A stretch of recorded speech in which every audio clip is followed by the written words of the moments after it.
Chapter 1402. Again? Subsystem number 1 said angrily, Jiangpengji, you haven't had your period for a few years. Has all the blood rushed to your brain? Subsystem number 2 was also very timid, but since subsystem number 1 spoke up to embolden it, it was fine for it to jump out and say a few words. Last time you came to threaten us, you also said you would send us to the Western Paradise. Do you really think the Western Paradise belongs to you? The two subsystems cooperated to taunt her. Jiangpengji had imprisoned them for many years without doing anything, so they gradually felt at ease. Even if Jiangpengji came with the god-slaying sword, they still didn't believe that she would really do anything to them. Is she not afraid of the main body of the system? Is she willing to idle in the streaming room of 2 dimensions? Humph, the thunder is louder than the rain. Whoever is afraid is a puppy. The subsystems silently encouraged themselves, but Jiangpengji, who should have been in a frenzy, only smiled coldly. Their eyelids twitched, and they panicked for no reason. Jiangpengji stood not far away. The god-slaying sword was unsheathed, and the shiny blade emitted a chilling cold light. Subsystem number 1 said dryly, Hey, give us some reaction. We are very nervous when you are like this. Jiangpengji tilted her head and sneered. Her black, shoulder-length hair slid down her shoulders to the front, and her thick black hair covered half of her face. If something happens to you, your main body will feel it, right? Unlike her usual energetic voice, Jiangpengji's voice sounded more like rusty blunt weapons rubbing against each other, and it made one's scalp tingle. The two subsystems were frightened by this situation, and they even had the urge to hug each other and shiver to keep each other warm. The two subsystems pouted and said, How would we know? If you want to know, why don't you try? Jiangpengji snorted and agreed, What you said makes sense. Subsystem number 1 was stunned for a moment, and the ominous feeling grew stronger. What did she mean? What did she mean? Of course she meant to kill you. You're crazy. Before subsystem number 1 could scream and struggle to escape, Jiangpengji had already approached with her sword. The god-slaying sword, which was usually ordinary, actually glowed with a faint blue light, and it pulsed with a strange, chilling energy. This strange energy did not have much effect on ordinary creatures, but it was fatal to virtual creatures that were a combination of pure energy and spirit. Subsystem number 1 was only a part of the main body. Even the main body of the system did not dare to go head-on with the god-slaying saber, much less little slice. I don't care what the so-called main body of the system wants to do or what he's plotting against me.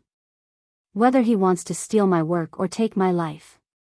I don't care. I'll just deal with whatever comes my way. Of all the things he shouldn't have done, he shouldn't have touched one of my people, and he should have never touched one of them.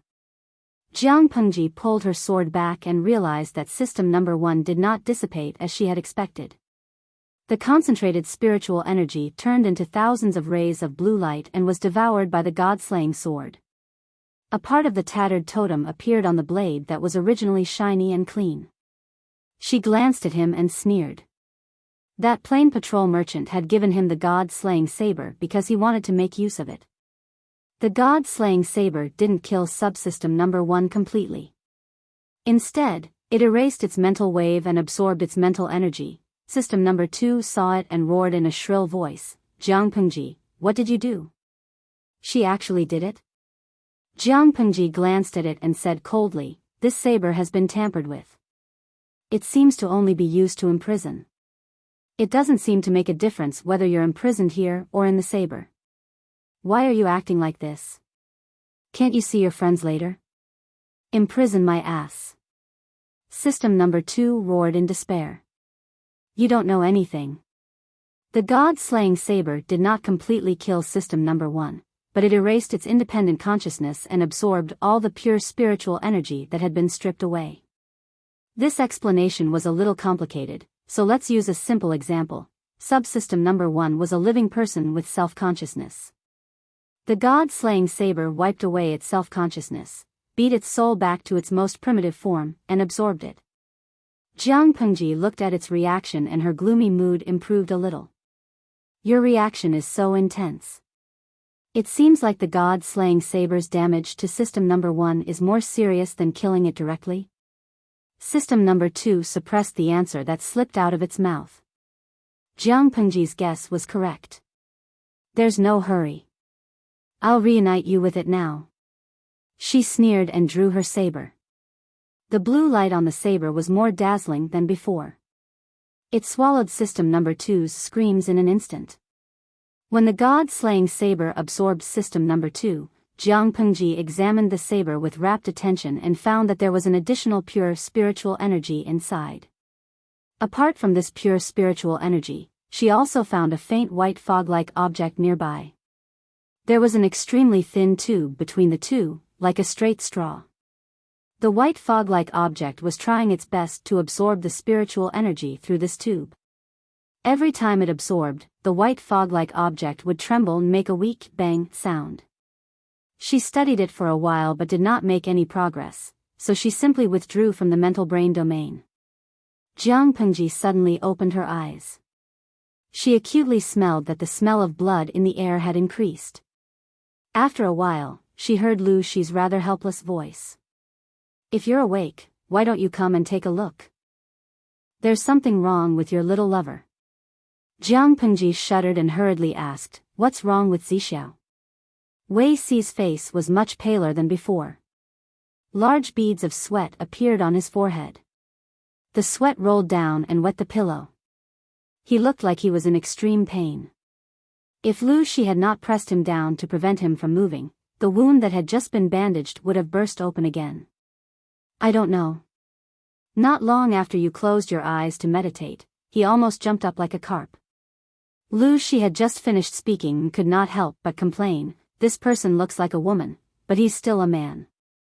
He's much stronger than ordinary women." Jiang Pengji asked Lu Shi, "And then?" "He vomited blood. Didn't you see that half of his face was covered in blood? He looks like he's possessed." As he spoke, Lu Shi leaped over and sat on Wei Si's body, holding his limbs down.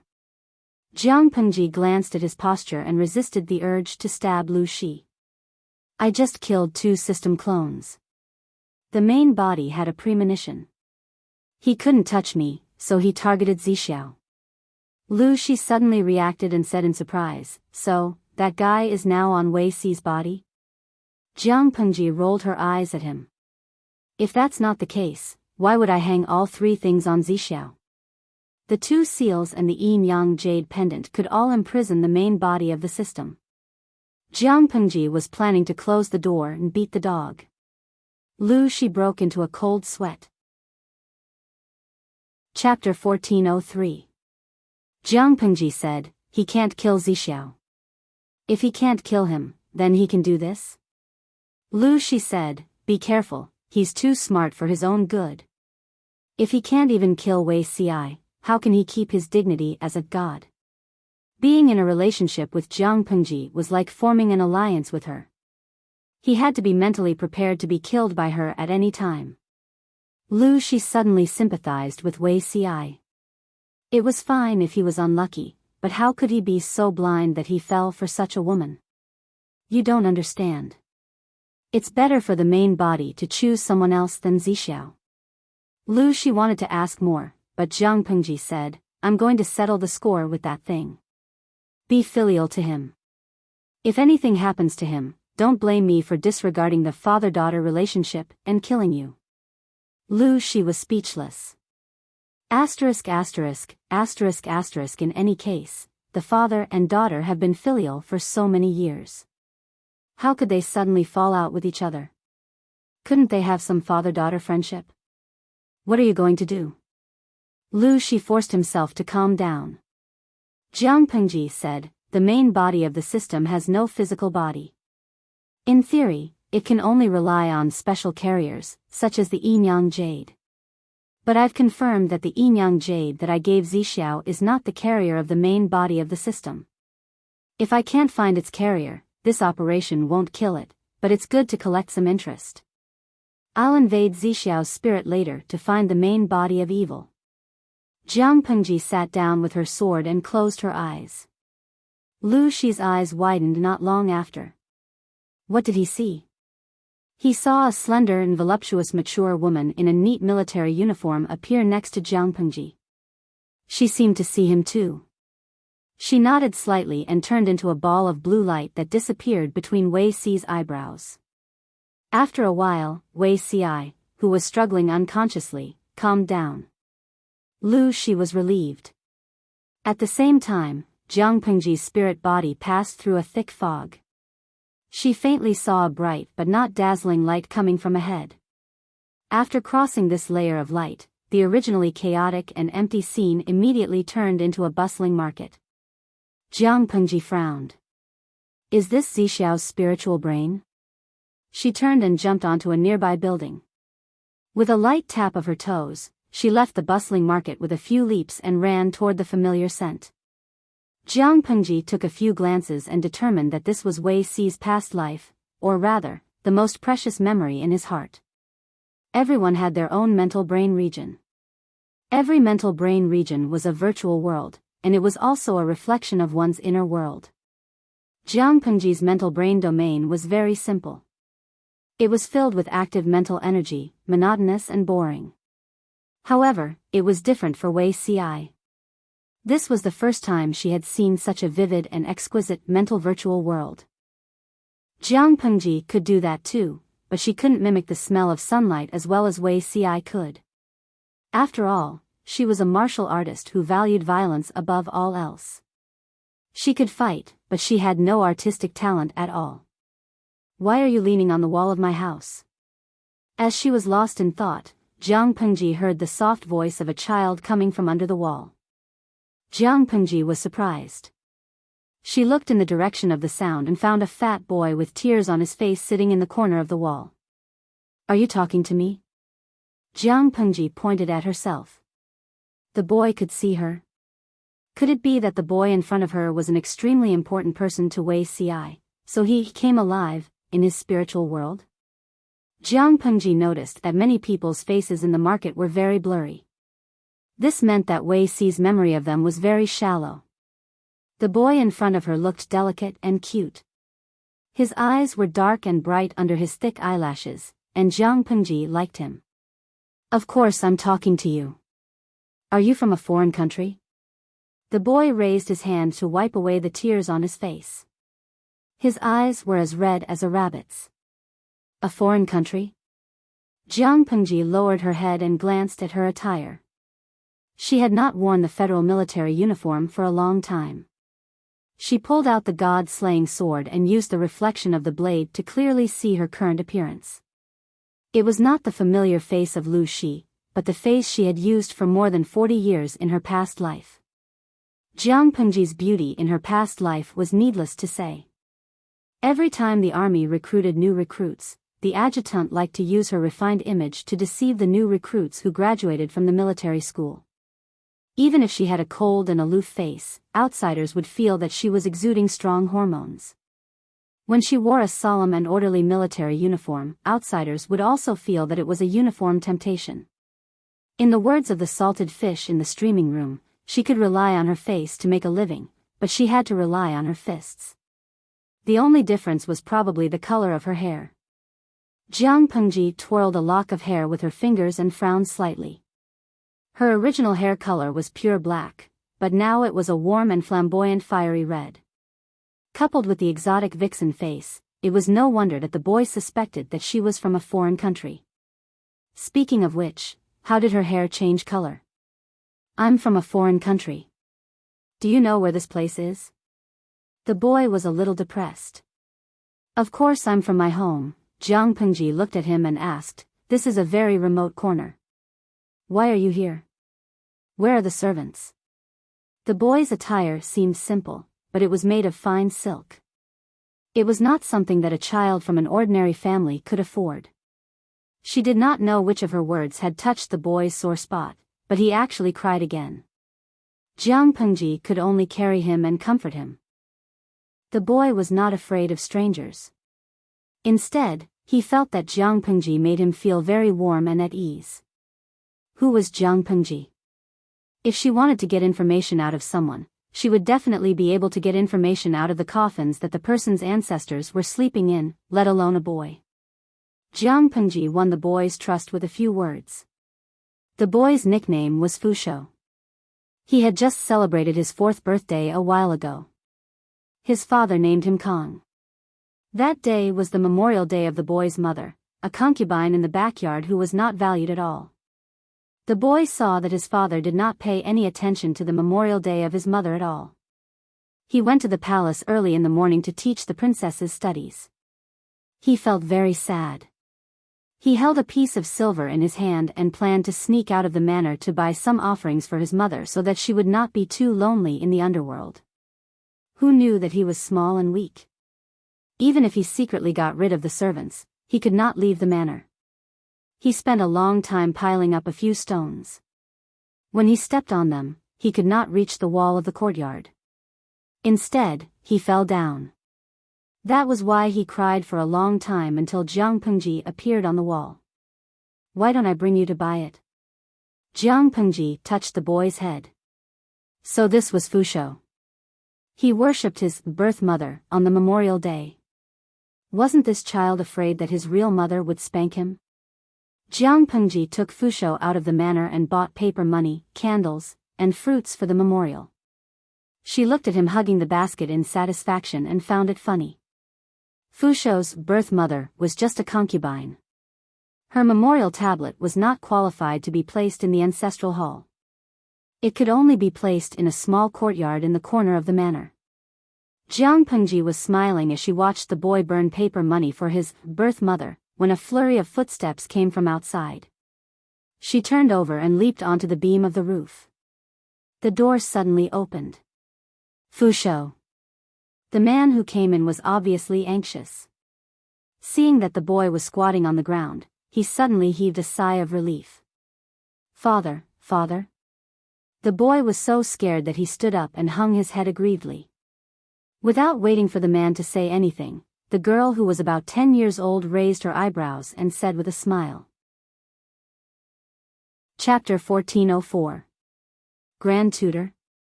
Zixiao. Jiang Pengji secretly looked down and saw Wei Ci, who was much more mature. Wei Ci looked like he was in his 30s. He had the charm of a mature man. He was dressed in a blue scholar's robe and had a tall and straight posture. His dark eyes were still familiar to her. But Wei Ci had grown a beard, and his beard was neatly trimmed. Although it was not thick and did not look sloppy, it covered up some of his beauty. He looked more mature and serious, and less youthful and energetic.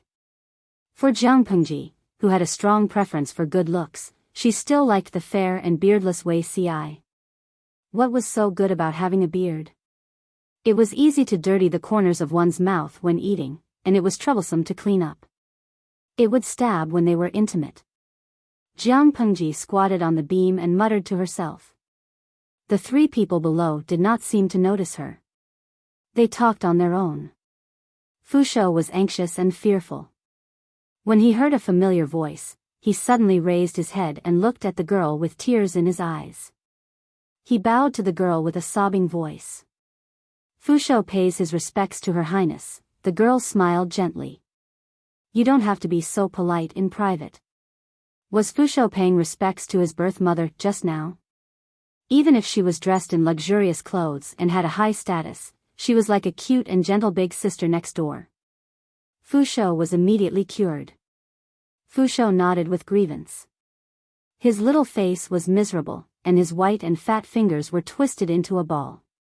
Without his father's permission, he went out of the manor to buy offerings for his lowly birth mother and burned them in the courtyard. It was a big taboo.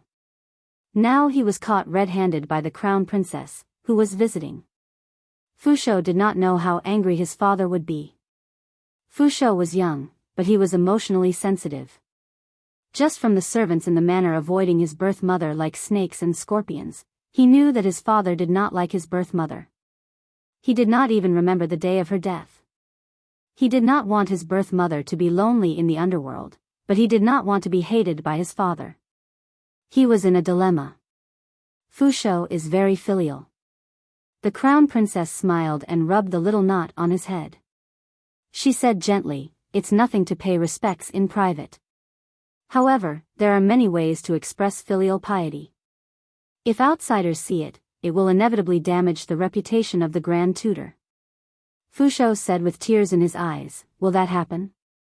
In the past few days, the people have been busy preparing for His Majesty's birthday. That is a day for the whole country to celebrate.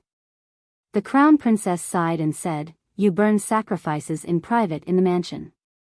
Those who know about it will say that your filial piety is commendable, but those who don't will think that you are evil. Do you understand?" How would Fu Shou know about this? He even found out about his mother's death anniversary by chance. Although the birthday was an important festival, he was still young, so he only knew that on this day, the mansion was particularly happy. Even his father, who was always as cold as water, would show a little smile. Last year, he even took him to the night market to see the lanterns. Now that Her Highness had mentioned it, he knew that the day of his birth mother's death had coincided with His Majesty's birthday. Fu Shou scratched his small face and apologized to Her Royal Highness sister. He seriously said that he had learned a lesson. That's right. Burning joss paper money for the dead is not filial. Fu Shou should listen to Grand Tutor's words and learn seriously from him. When you grow up, you will be a talented person. If your biological mother knows this, she will be happy. Don't you think so? Fu Shou nodded solemnly. Your Highness. Wei Ci, who was on the side, interrupted the conversation between the two with slight disapproval. Why is Grand Tutor so cautious? If Fu Shou becomes a talent in the future, will Grand Tutor be able to restrain him for a lifetime? The smile on Crown Princess Changxing's face faded slightly. She said seriously, "I treat him like a younger brother. I will take care of him in the future." Wei Ci's expression was complicated. How could Fu Shou know about the eye contact between Crown Princess and his father? He clenched his fist and said, "Then Fu Shou should be as knowledgeable as father, become a famous scholar, and be a Grand Tutor in the future." The smile on Changxing's face was slightly stiff. She pinched Fu Shou's chubby face with regret. This is difficult. Feng Yu is much more knowledgeable than you. Even if you want to be a Grand Tutor, you have to win against him. Fu Shou pouted in frustration. He knew who Feng Yu was, the sickly man who always pinched his face behind his back and said that he was fat. He didn't like Feng Yu, but his father often praised Feng Yu in front of him. This was a great blow to his young heart. Why must I win against him? Fu Shou said, "He is so much older than Fu Shou. It's not fair." Princess Changxing crossed her arms over her chest and said with a smile, "Because I decided on him." Fu Shou said, "Because he is the study companion of your Highness's sister?" Changxing said, "It's more or less related to this, but the most important thing is that he is liked by me." Fu Shou said dejectedly, "Is Fu Shou not liked by your Highness's sister?" Changxing rubbed Fu Shou's chubby face. "You silly child, my liking for Fu Shou is different from my liking for Feng Yu. Isn't liking just liking?" Of course, Fu Shou didn't understand. The only two people who understood couldn't say anything. They could only wear a cold smile on their faces at the same time. Wei Ci secretly planned to settle the score with Feng Zhen. How did he teach his son? How old was His Highness this year? Jiang Pengji planned to provoke Wan Xiu later and strangle Feng Zhen's pocket money so that he would completely become a sadhu. Changxing smiled and coaxed Fu Shou. She asked Wei Ci to take Fu Shou to change into clean clothes and prepare to go out to play. Her Majesty was born on the Flower Festival, so the day of her birth coincided with the festival. There were many and lively activities among the people. It was one of the most lively festivals of the year. Can you come down now? After coaxing Wei Ci and Fu Shou away, the smile on Changxing's face suddenly disappeared. She looked straight at the beam. Jiang Pengji jumped down gracefully. Changxing subconsciously took half a step back. When she saw Jiang Pengji's face, her eyes flashed with amazement. A foreigner? What's your purpose in hiding on the beam? Her facial features were different from the Central Plain style. She had flamboyant fiery red hair on her head. It was like a bonfire on her head. She didn't have to look to know that this was not the appearance that a person from the Central Plains should have. Changxing wanted to ask in detail, but she suddenly saw the god-slaying sword on her waist. She couldn't help but be furious. A thief who trespassed into the palace. It was one thing to steal things, but to steal from the head of a country. This foreigner was very bold. Without another word, Changxing wanted to make a move. The guards guarding outside the house also rushed in. Jiang Pengji, of course, fled immediately. Changxing was young, but her martial arts were extraordinary. However, her skills were not enough. Jiang Pengji fled. Changxing stared in the direction she escaped with a complicated gaze. Send people to block the various city gates. Once you find this red-haired foreigner, capture him immediately. If he resists, kill him without mercy. Her appearance was so striking that she could be recognized wherever she went. She actually sneaked into the palace to steal her mother's sword. This thief was extremely bold. Fushou greets Her Majesty. By the time Changxing ran to meet up with Wei Ci and the rest, she happened to see Fushou bowing with all his might, and almost fell forward. The Her Majesty that Fushou spoke of was a rather beautiful woman. She looked like she was in her early 30s. She smiled and supported Fushou. She lifted him up and weighed him. Fushou shyly covered his face with his chubby hands. Fushou can walk by himself. Chapter 1405. Changxing, she really did not want to admit that the woman who looked like a human trafficker was her mother. Mother, God-slaying, Changxing stepped forward and was about to salute when she suddenly saw the long saber worn by the woman's waist. A trace of astonishment flashed across her eyes. 2 god-slaying sabers. Could it be that the foreign woman did not steal her mother's saber and she misunderstood? That was true. The palace was heavily guarded and her mother was strong. It was almost impossible to break through the layers of obstacles and steal the god-slaying saber. What's wrong? The woman asked her with a smile. Changxing recounted everything that had happened just now in great detail and said with slight embarrassment, I was reckless and almost caused an unjust case. It's good to know one's mistake and correct it. Just send someone to withdraw the order. If you meet him, send someone to give him some silver as compensation. Changxing whispered. The 4 of them got on the carriage. Wei Ci took the initiative to put a curtain hat on the woman's face. Fushou sat on the woman's lap. He seemed to be very used to this kind of intimate interaction. He asked with a smile, Your Majesty, where are we going? The flower festival is also a birthday. We are going out for a spring parade and have fun with the people. The woman smiled and said, Does Fushou not like to go? Fushou pursed his lips and said, Of course not, but his eyes wandered and looked pitifully at Crown Princess Changxing, as if asking if he could say it. Changxing said, Today seems to be the death anniversary of Fushou's birth mother. He is very filial, I am afraid it is not good for him to play freely. The woman's expression froze for a moment. I see, Fushou is very filial. Touching the small knot on Fushou's head, Fushou showed a shy smile. For him, His Majesty's praise was as precious as his father's. One sentence could make him happy for a long time. There were many tourists outside. Wei Ci and the others were dressed plainly. The woman and Changxing wore a curtain hat to cover their faces. No one discovered their identity. Fushou insisted on walking on his own. He held the woman in one hand and Wei Ci in the other. He ran 2 steps with a smile and suddenly jumped up. Fly, Changxing followed a step or 2 behind the 3. Watching Fushou swing, she could not help but curl her lips and say, Childish. Fushou didn't hear her words and continued to play. The 2 adults were also happy to cooperate.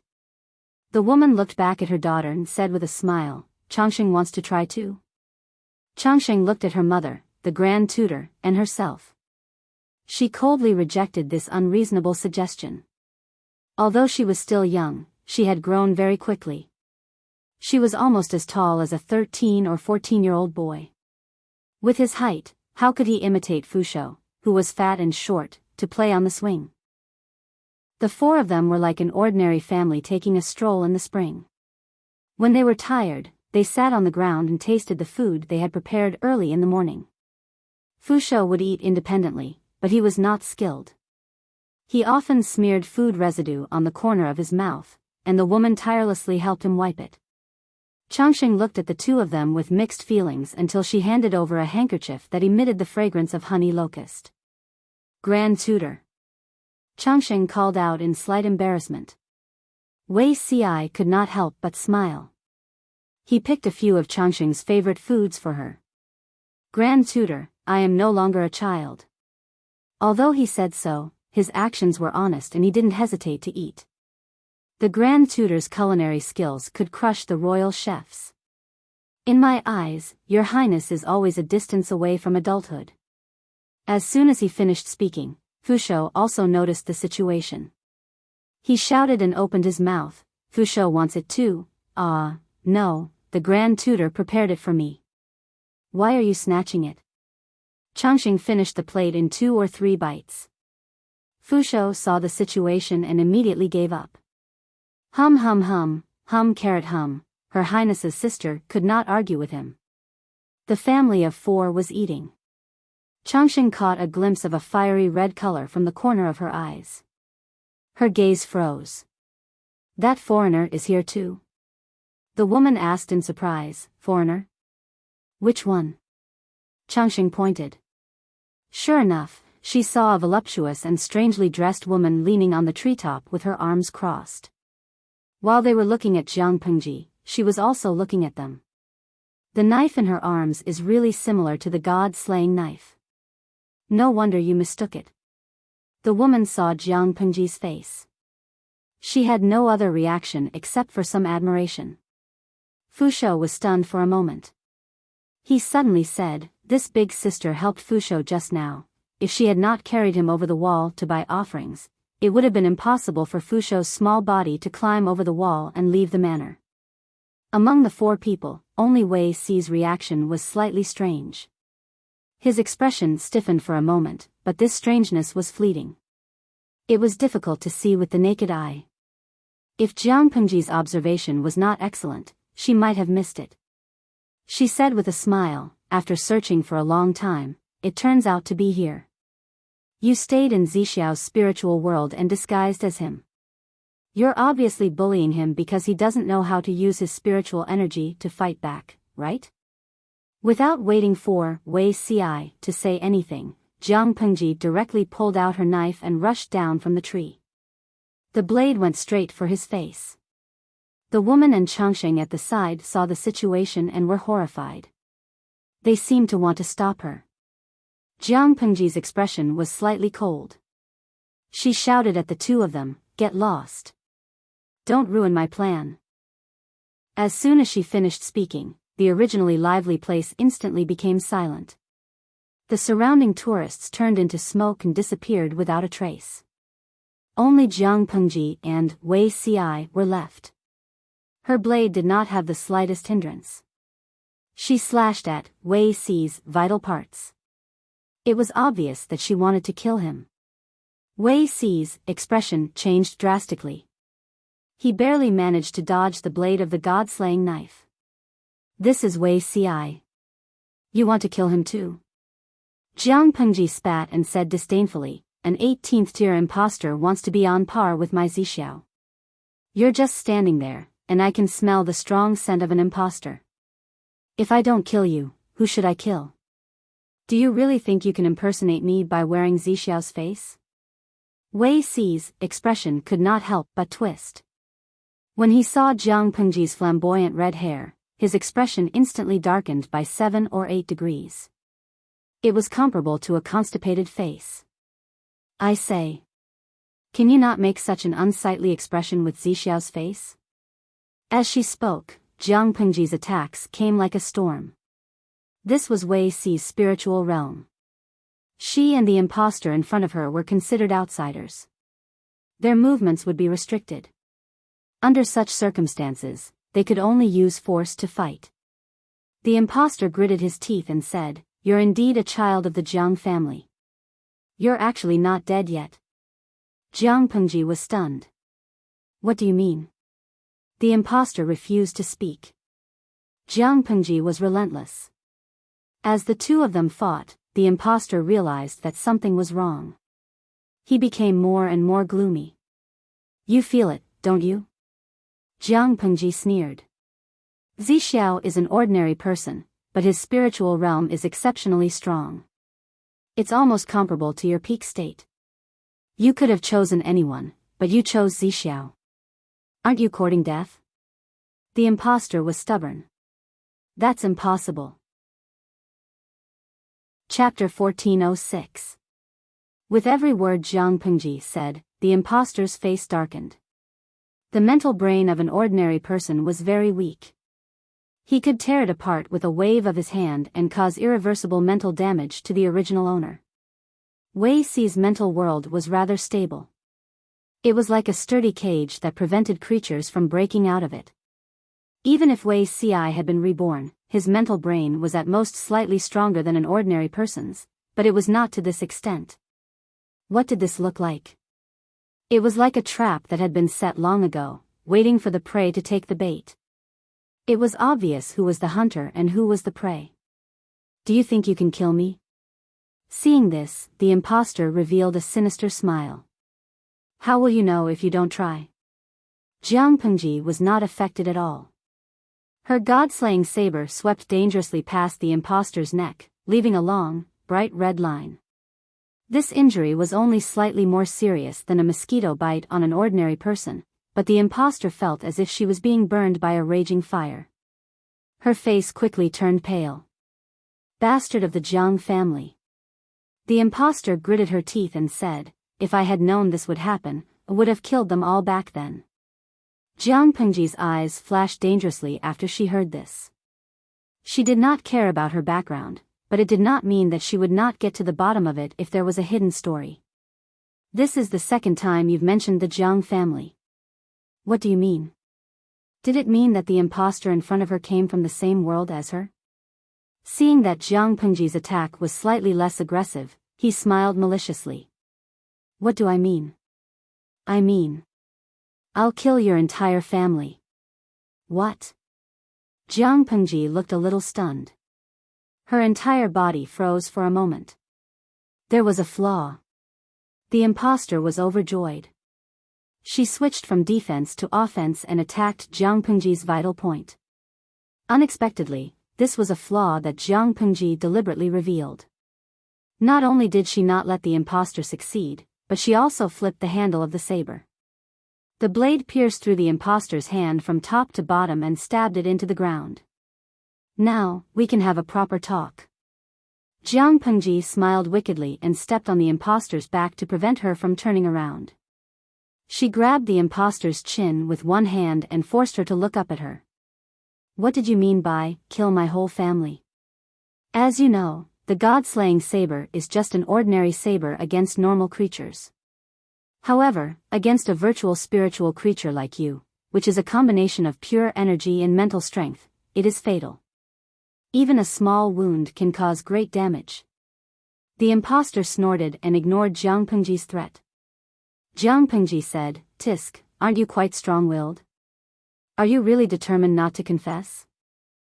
As she said that, the hand holding the hilt of the knife ground twice, the blade stirring the wound on the impostor's hand. With the wound as the center, the impostor's hands turned from solid to solid spiritual energy. Then, the spiritual energy turned into blue light and was greedily absorbed by the god-slaying saber. Jiang Pengji clearly saw the fear and despair in the impostor's eyes. If you tell me, I might spare your life. She coaxed the impostor with a seductive tone. The impostor snorted coldly. Of course, she would not believe Jiang Pengji's words. Do you think I can't find out what I want to know if you refuse to tell me? Jiang Pengji bent down and used a little force with the tip of her foot to break the impostor's spine. She raised her hand and held his face as he rushed toward her. She sneered and said, Don't forget, this is Zixiao's spiritual brain region. You and I are both virtual bodies solidified by our spiritual consciousness. If one side is weak and the other is strong, then the weaker side is equivalent to running away in front of the stronger side. As long as I want to, I can destroy your virtual body. Tell me, what can you hide from me? After hearing that, the impostor's face turned as white as snow. I thought, with this face, you would at least show some mercy. He was so depressed that he wanted to vomit blood. When a normal person saw their lover hurting them, most people would say, I don't believe it, I don't believe it. However, Jiang Pengji did not play by the rules and hit him even more fiercely. You're wearing Zixiao's face and acting coquettishly. Of course, I can't tolerate it. How can I show mercy? As soon as she finished speaking, she let go of the impostor's chin, grabbed his hair, and pressed him to the ground. An illusory but sticky flame appeared in the palm of her hand. Like a wildfire, it quickly spread from her palm to the impostor's head and limbs. Without waiting for the impostor to scream, Jiang Pengji let go of her hand. The god-slaying sword was afraid that the impostor would be incinerated by the flames, so it hurriedly increased the speed of absorption. In the time it took to take a breath, the impostor was completely incinerated. A small part of the totem on the body of the sword was completed. Jiang Pengji also obtained the information she wanted. She pulled the long sword out of the ground and found that the totem on the body of the sword was one size bigger, but it was still incomplete. It was obvious that the impostor was not the main body of the system. She curled her lips and said uninterestedly, "TSK, I thought it was a big fish. I didn't expect it to be another shrimp." She observed the size of the totem and found that 1/3 of the totem pattern on the body of the sword had been restored. Previously, it was only 1/10. Although it was a shrimp, this small shrimp was fatter than the 2 systems that Jiang Pengji had killed. I felt that something was wrong when I didn't find the special carrier that the system was attached to. I didn't expect it to really be sliced. The system was really arrogant. It had sliced itself so many times in a row. Wasn't it afraid of being divided? Jiang Pengji hurriedly absorbed the information she wanted. Her expression became gloomy. She had never thought that the mystery of her past life would be revealed in this life. However, all of this was no longer important. It's more important to find Zixiao first. Jiang Pengji sheathed the god-slaying sword and hung it on her waist. Because of the commotion just now, all the living people in the spiritual world had disappeared. Only she and the architectural landscape were left. Where was Wei Xi at this moment? Not long after Jiang Pengji killed the impostor, he woke up from the long darkness. He raised his hand to touch his hands, feet, and chest. His expression was a little blank and absent-minded.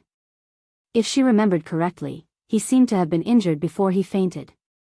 Just as she was wondering, an unfamiliar female voice came from afar. Zixiao. Who was calling him?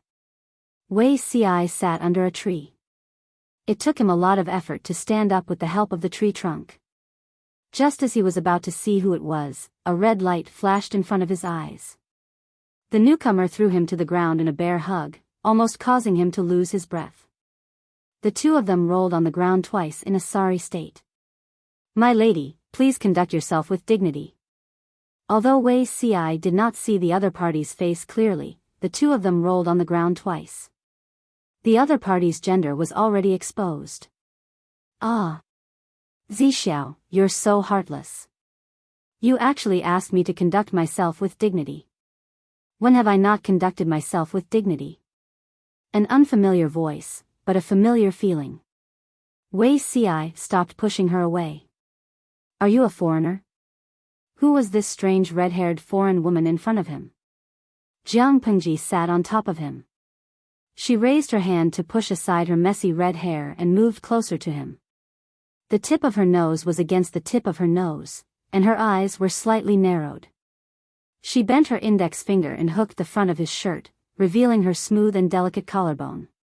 She smiled and said, "I've changed into a disguise." "Zixiao, you can't recognize me?" There were 4 people in the family, but 3 of them said she was a foreigner. What happened to loving her soul and not her appearance? Chapter 1407. Zixiao, you've hurt my heart. If you don't believe me, feel it. It's so painful that it's bleeding. Jiang Pengji pressed down on Wei Ci forcefully while she pitifully grabbed his hand to touch her chest. She almost scared the conservative Wei Ci out of his wits. It was fine in the past. After all, a man and a woman were alone in a room. But now, they were in the wilderness. It was so embarrassing. My lord. Although they were separated by the material of her clothes, Jiang Pengji's figure was not fake. Wei Ci's palm could easily feel the fullness. Jiang Pengji leaned over and said, "Why? Have you recognized me?" Even though Wei Ci had experienced two lives, as a person who conformed to the rules in his private life, he really could not stand Jiang Pengji's boldness. "Are you really my lord?" He blinked his eyes in disbelief. The woman with enchanting eyebrows and a deep-set face in front of him, was she really his lord?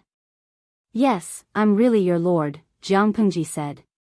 Could it be that Zixiao dislikes my inhuman appearance? To the ancient people, the Han family of the Central Plains was a clan. Everyone other than the Han were barbarians, not to mention the barbarians with blonde hair and blue eyes or black bodies. Although Jiang Pengji's appearance was not that exaggerated, her flamboyant red hair was enough to classify her as a foreigner. Wei Ci naturally did not mean that. He just did not expect Jiang Pengji to look like this. "My lord." He called out to her with slight discomfort. Can you let me get up and tidy up my appearance?" After he finished speaking, he tried to withdraw his right hand. How could Jiang Pengji let him succeed? She refused to let go. In just a few moves, she had unbuttoned his shirt, revealing a large part of his fair chest. "Zixiao, do you know how sad I am every time you reject me?" Wei Ci did not hold back. She was about to become a teenage mutant ninja turtle. What kind of world was this? "My lord." Jiang Pengji had teased him enough. She looked at Wei Ci's flushed face from his chest to the tips of his ears and cheeks. She generously let him go. "You can't blame me for not being able to control myself. You can only blame yourself for being too likable." Wei Ci could not get angry at all. He could only give her a look of disdain. Jiang Pengji secretly sighed with emotion. A beauty was indeed a beauty. She was so beautiful even when she rolled her eyes. If the impostor was still alive and heard Jiang Pengji's thoughts, she would probably beat her chest and stomp her feet in tears. He was wearing Wei Ci's face. There was no difference between them. They were both breathtakingly beautiful. Why didn't Jiang Pengji show him any tenderness? Beauty complex? It's all a lie. Wei Ci got up and tidied up his appearance. After making sure that his clothes were tightly wrapped, he felt a little more secure. "My lord, where are we?" He looked around blankly and found that the two of them were in a forest beside a river. The treetops were dotted with white flower buds, some of which had already bloomed shyly, some of which were still closed. After looking around for a while, he found that the scene here was very familiar. He asked again, before Ci fainted, "I remembered, someone seemed to be trying to assassinate me. How did I wake up here?" Compared to these two questions, Wei Ci was more curious about how Jiang Pengji became like this. Could she change back? It wasn't that he despised his lord's current appearance. It was just that the people in the outside world couldn't accept it. This was a difficult situation. We are in Zixiao's spiritual brain world. In layman's terms, you can understand it as a dream. This is the world you created, and it's also your dream. Jiang Pengji raised her hand and pointed to her head. She said, "You didn't remember wrongly. Someone did try to assassinate you. However, I came in time to save the damsel in distress. I forcefully snatched you back from the king of hell." "Zixiao, are you touched after hearing this?" Jiang Pengji boasted about herself. Wei Ci listened with a face full of confusion. Except for his lord's boasting, he didn't understand the rest. Dream? Am I dreaming now? Wei Ci pinched his face. The real pain shocked him. He could feel pain. How could he be in a dream? Jiang Pengji was speechless. She smiled at his silly and adorable behavior. Zixiao, pain can't be used as a standard to determine whether you're dreaming or not. This is your dream. It's a virtual world you created. You're the master here. What's the point of feeling pain? If I'm dreaming, then why is my lord here? Wei Ci didn't understand. If he was dreaming, the lord in his dream should look like Lu Shi. How could she look like this? Of course, I came to your dream just to save you. Jiang Pengji walked to the riverside and looked at her current appearance. She smiled and teased herself. Even I feel unfamiliar with my current appearance. Zixiao, you don't like my current appearance? Wei Ci replied honestly, I'm a little surprised. But since you're my lord, I naturally like you regardless of whether you're beautiful or ugly. Jiang Pengji was strangely silent for a while. Zixiao, I have to correct your sense of beauty. Apart from my hair color, my appearance is also considered to be devastatingly beautiful. Wasn't she the leader of the 7th Army's attractiveness? How many naive and ignorant military school graduates could be fooled by her refinement drawing every year when the army recruited new soldiers? I used to like simplicity. Now I think my lord is good like this. I don't know if it's true that you're devastatingly beautiful, but you're indeed beautiful. Jiang Pengji chuckled. Zixiao's desire to live is quite strong. Wei Ci responded with an awkward smile. How would he dare to provoke his lord in such a state? Jiang Pengji was right. Wei Ci's desire to live was indeed strong. This is the outskirts of the capital. Wei Ci carefully identified and remembered where the two of them were. Back then, Her Majesty was busy with court affairs. Other than a few days before and after her birthday when she could take a breather, she had very little private time. Only during the few days of her birthday could the family avoid being noticed by all parties and quietly come out to relax and play. Jiang Pengji asked, Is this place very important to you, Zixiao? She realized that most of the figures of the tourists were illusory and blurry. Only the scenery and objects were exquisite and real. This meant that the master had carefully observed the surrounding scenery and remembered every detail. That was why the virtual world had such realistic feedback. I come here often. Wei Ci revealed a smile. Does my lord know how to wake up from the dream? Jiang Pengji said, Of course. Kiss me and I'll tell you. Faced with such a rogue and willful lord, Wei Ci could only sacrifice his sexual appearance. Unexpectedly, when he got closer, drowsiness surged like a tide. Jiang Pengji supported the unconscious Wei Ci, placed him on the ground, and left the spiritual world. When she opened her eyes, the night sky outside was still dark. She could still hear the crackling of the candles. You're awake? Has that person been dealt with? Lu Shi had been paying attention to Jiang Pengji's movements. Seeing that she had woken up, he heaved a sigh of relief and hurriedly asked for the results. Jiang Pengji said, The hidden danger attached to Zixiao's body has been removed. However, that wasn't the main body. The other party's cunning and cautiousness are far beyond my imagination. If we can't get rid of the root of the problem, he will make a comeback. It won't be so easy to deal with next time. Lu Shi's expression suddenly became solemn. Chapter 1408. Seeing Lu Shi's grief-stricken expression, Jiang Pengji sneered. I'll deal with whatever comes my way. I'll cut him down every time he comes. Lu Shi rolled his eyes at her. It was easy for her to say that. She was not afraid of the system, but Lu Shi was different. If the system found him and controlled him, he could do nothing. If he controls me again, before Lu Shi could finish, Jiang Pengji said coldly, Don't worry. If you're controlled, I'll kill you. Lu Shi was speechless. I'm worried that you'll kill me. You've been pretending to be father and daughter for almost 10 years. You're a role model in the eyes of outsiders. Can't you maintain your image? The system hasn't been broken yet, but this cold-blooded woman is already sharpening her knife to become an ally. What about the principals? Ever since the two actresses shed all pretense of cordiality, the so-called father-daughter relationship has long been fed to the dogs. Jiang Pengji yawned and chased him away without saying anything. It's getting late. Father, why don't you go back and rest? I'll take care of Zixiao. Father, you better send someone to inform Zhao. Something big happened tonight.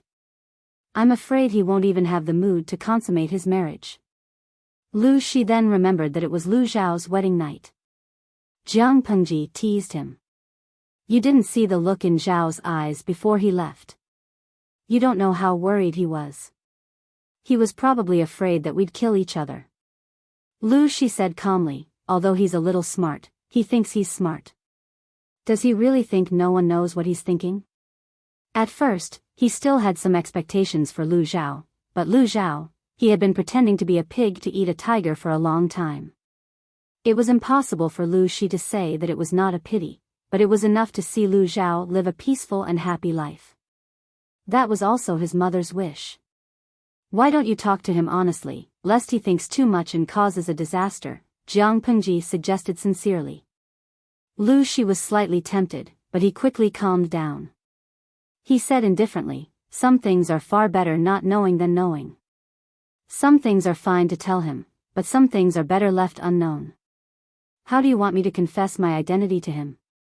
Jiang Pengji saw that he chose to continue hiding it and sighed. I respect your choice. Although she and Lu Shi were on opposing sides, it was not their original intention. To put it bluntly, both of them were victims. If they could coexist peacefully, Jiang Pengji would not deliberately provoke a dispute. By the way, remember to give Zhao a warning and make him obediently hand over the management rights to his wife. Jiang Pengji thought of something and said with a toothache, this guy spends money lavishly.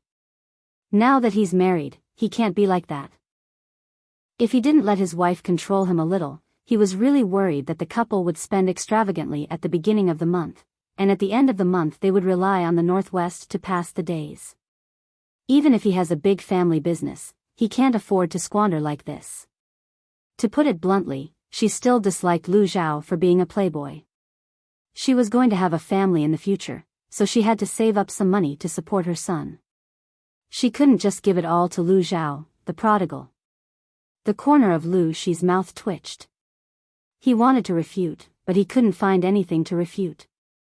Lu Zhao was indeed a prodigal. If he brings his bride to serve tea tomorrow morning, I will punish him. No matter how the plastic father and daughter fought openly and covertly, they had to be courteous on the surface. Jiang Pengji stood up to send Lu Shi off, then returned to Wei Si's side. She raised her hand to touch his forehead to make sure that his temperature was normal. She then found a table, leaned sideways, and closed her eyes to take a nap. Until daybreak, Wei Si's temperature was normal. His wound was clean, and there were no signs of redness or inflammation. Why aren't you awake yet? Jiang Pengji raised her hand to poke his face, and a dimple appeared on his cheek. Master Lanting, do you need to prepare breakfast? The housekeeper of the Wei Manor had not slept the whole night. The sky had just brightened, so he arranged for the servants to prepare the toiletries for Jiang Pengji. He didn't know the relationship between Jiang Pengji and Wei Si, but the latter valued Wei Si. One could imagine that Wei Si's future was promising. As a servant of the Wei Manor, the housekeeper was naturally happy to see that happen. He served Jiang Pengji with even more caution, not daring to neglect her. Prepare it. Remember to make it light. Oh yes, prepare a bowl of plain porridge for Zixiao. Keep it warm on the stove so that he can eat it when he wakes up. Jiang Pengji rubbed her eyebrows. Even though staying up late did not affect her much, Lu Shi's body could not be compared to her original body. There were still some side effects from staying up late. She said, housekeeper, ask the doctor to come and see when Zixiao will wake up. Other than lazing around in bed occasionally, Jiang Pengji's schedule had always been stable. She got up, dressed, and washed up. She sat in the hall waiting for the servants to serve breakfast. She also opened a streaming room to say hello to salted fish.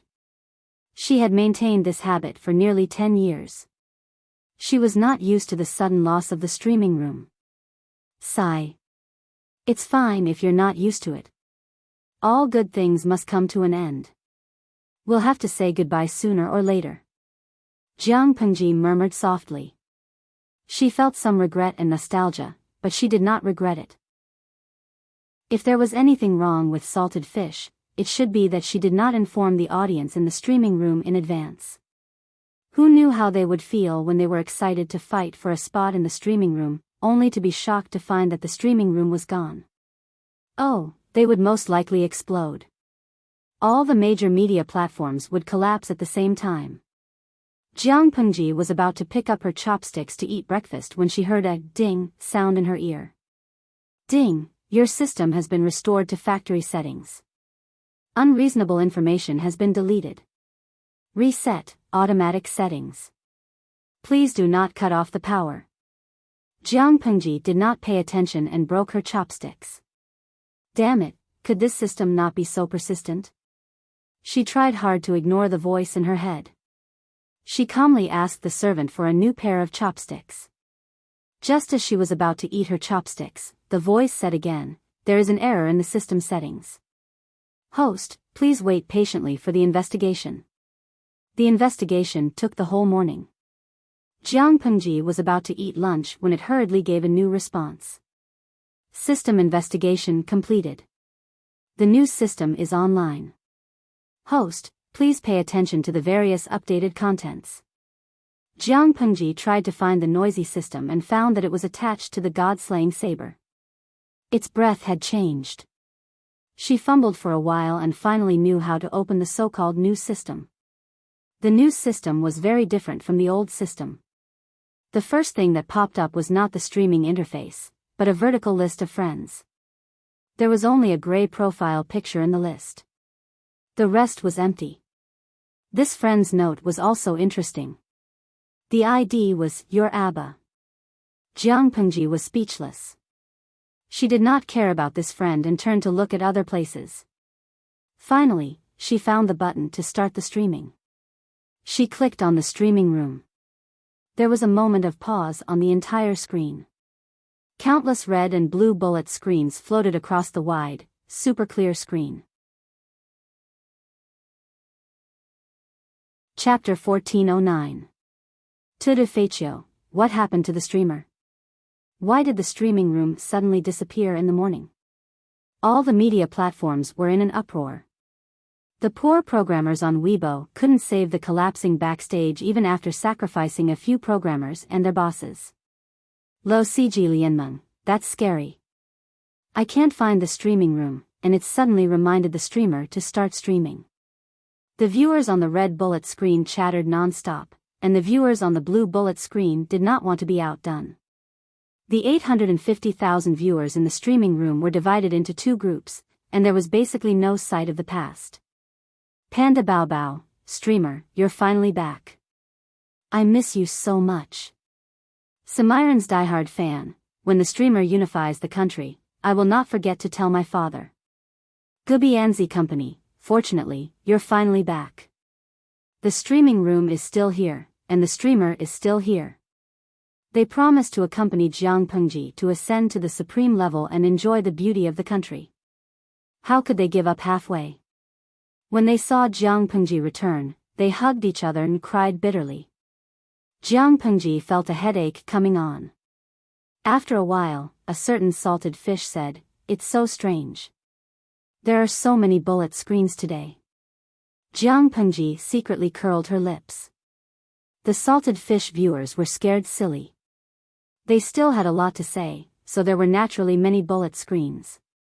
But she soon realized something was wrong because there was a line of small words on the top right of the streaming room's screen. Current number of online viewers, 5 million. 5 million? The salted fish also realized something was wrong. Some said that the streaming room was especially popular today, while others said that the bullet screens were abnormally high. The curious salted fish cut to the screen and looked at the list of viewers in the streaming room. He actually found a few big news. The upper limit of the streaming room had increased from the original 850,000 viewers to 5 million. This was a qualitative leap.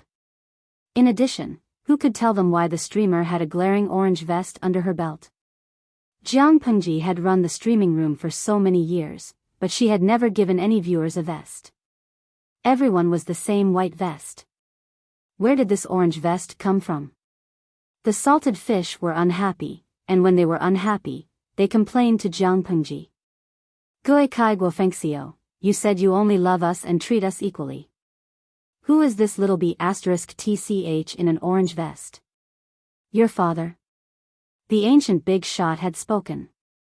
Only then did the salted fish realize that an orange avatar had mysteriously appeared in the live broadcast room. Jiang Pengji was also very surprised. She had never given anyone any special privileges. This was because she started the live stream because she was bored. It was convenient for her to joke around with the salted fish. She did not take the negative comments to heart, so she did not need to control the comments or clean up the comments of the audience. Naturally, she did not need to give out her sock puppet privileges. What was going on? Who is this, your Abba? Jiang Pengji took a look at the friend list that had just popped up. His ID was also your Abba. Just as she was about to remove his avatar, a golden system notification popped up. Your friend, your father, is online. Jiang Pengji was speechless.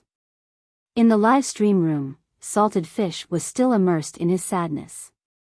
After so many years, they were used to Jiang Pengji's style of treating everyone equally and not giving them any special privileges. The balance was suddenly broken. Naturally, some of the elders felt sad. Let's get straight to the point. What do they have to do to get a colored avatar? Even if it was the lowest level. There were many big shots in the group of Salted Fish. They were so poor that they only had money. Just as the audience was debating endlessly, the golden sock puppet ID sent a bullet screen. 3 words and a question mark made Jiang Pengji break out in a cold sweat. Your Abba, Jiang Xiaozhou? Jiang Pengji quickly shook her head. No, I didn't. I got the wrong person. The 5 million Salted Fish stared at Jiang Pengji's reaction in a daze. When had they ever seen such a cute side of the streamer? Gui kai guo fengxiao, your Abba, big shot, you know the streamer? Jiang Pengji's heart was beating like a drum. Her serial number in the genetic warrior training camp was very long. It ended with 009. She was the youngest among the 9 people in her class, so some people called her Xiaozhou. However, the genetic warriors in her class either died in battle or retired due to injuries. They signed the strictest confidentiality agreement and were monitored by the Federation Skybrain Network for life. They were not allowed to divulge any secrets related to genetic warriors.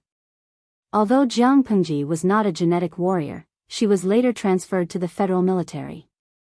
Her identity became public. Even if her old comrades recognized her, most of them would not dare to acknowledge her openly. Moreover, as one of the top 10 troops of the Federation, there were not many people who had the guts to call her by her nickname. No matter who it was, Jiang Pengji did not dare to guess. Your Abba, you don't have to deny it. Your appearance will change, but your mind and brain will not. Jiang Pengji swallowed nervously. She was very sure that the person behind the avatar was someone she knew. She was too ashamed to face anyone. There were only a few people who had the right to call her Jiang Xiaozhou. Even with her toes, she knew who it was. Pei. Chief Pei. Jiang Pengji was like a criminal about to be executed. She waited anxiously for the other party's reaction. Your Abba, the salary offered by the Federation Army is too low. Did you become an actor? Jiang Pengji could not help but cover her face. What was going on? The military's salary was considered high. It was enough to support a family. You might not believe it, but I've transmigrated. I'll have to trouble you to take care of the children of the 7th Army, your Abba, transmigrated? I can't take care of that. I'm not in the Federation now. After I retired, I changed to an interesting job while I was still young. The audience members were a little excited. If there's anything, let's talk in private. The two switched to the private chat channel. The salted fishes in the streaming room were in an uproar. From the conversation between Jiang Pengji and the others, the orange avatar was none other than Jiang Pengji's superior. Another big boss of the Federation. Tudu Feiqiu, according to the host's previous information, this boss is either the marshal or the former chief of the army. She said she retired, so it's most likely the host's previous chief. A boss is a boss. Even his ID is so domineering. Blue Drawer, are we the only ones curious? After a boss retires, what kind of job can be considered interesting? The salted fishes were chattering. They did not know that the streaming room had other hidden functions waiting for them to discover. On the other side, Jiang Pengji opened her friends list and pulled out her profile picture. Neither Jiang Pengji nor the old chief liked to beat around the bush. She got straight to the point. Old chief, I have something to ask. Do you know the Jiang family? Your Abba, yes. You want to ask about your relationship with the Jiang family? Jiang Pengji looked at the words that popped up on the screen. Her eyes flashed with surprise. I'm a descendant of the Jiang family? Your Abba, yes. Did you just find out? His overly calm attitude made Jiang Pengji feel inexplicably annoyed. Chapter 14:10. The Jiang family was one of the oldest families in the human alliance. They were glorious for as long as the Federation lasted. Unlike the other ancient families who had a complicated relationship with the military, the Jiang family's influence in these two aspects was at the bottom of the mainstream families. Their real strength lay in their business operations. Even so, the Jiang family was greedy and their thousand-year glory was destroyed. The story started with the successor of the previous head of the Jiang family. You Abba, there are so many inside stories about the Jiang family. I'm afraid it would take days and nights to tell you in detail. You are indeed a descendant of the Jiang family, but how can there only be one or two branches of the Jiang family? Most of the descendants of the Jiang family who were sentenced to 1,000 years of imprisonment by the military court were from the collateral branch that seized power 300 years ago. Your branch was the main branch that lost the infighting. Jiang Pengji thought of something and waited quietly for the other party's answer.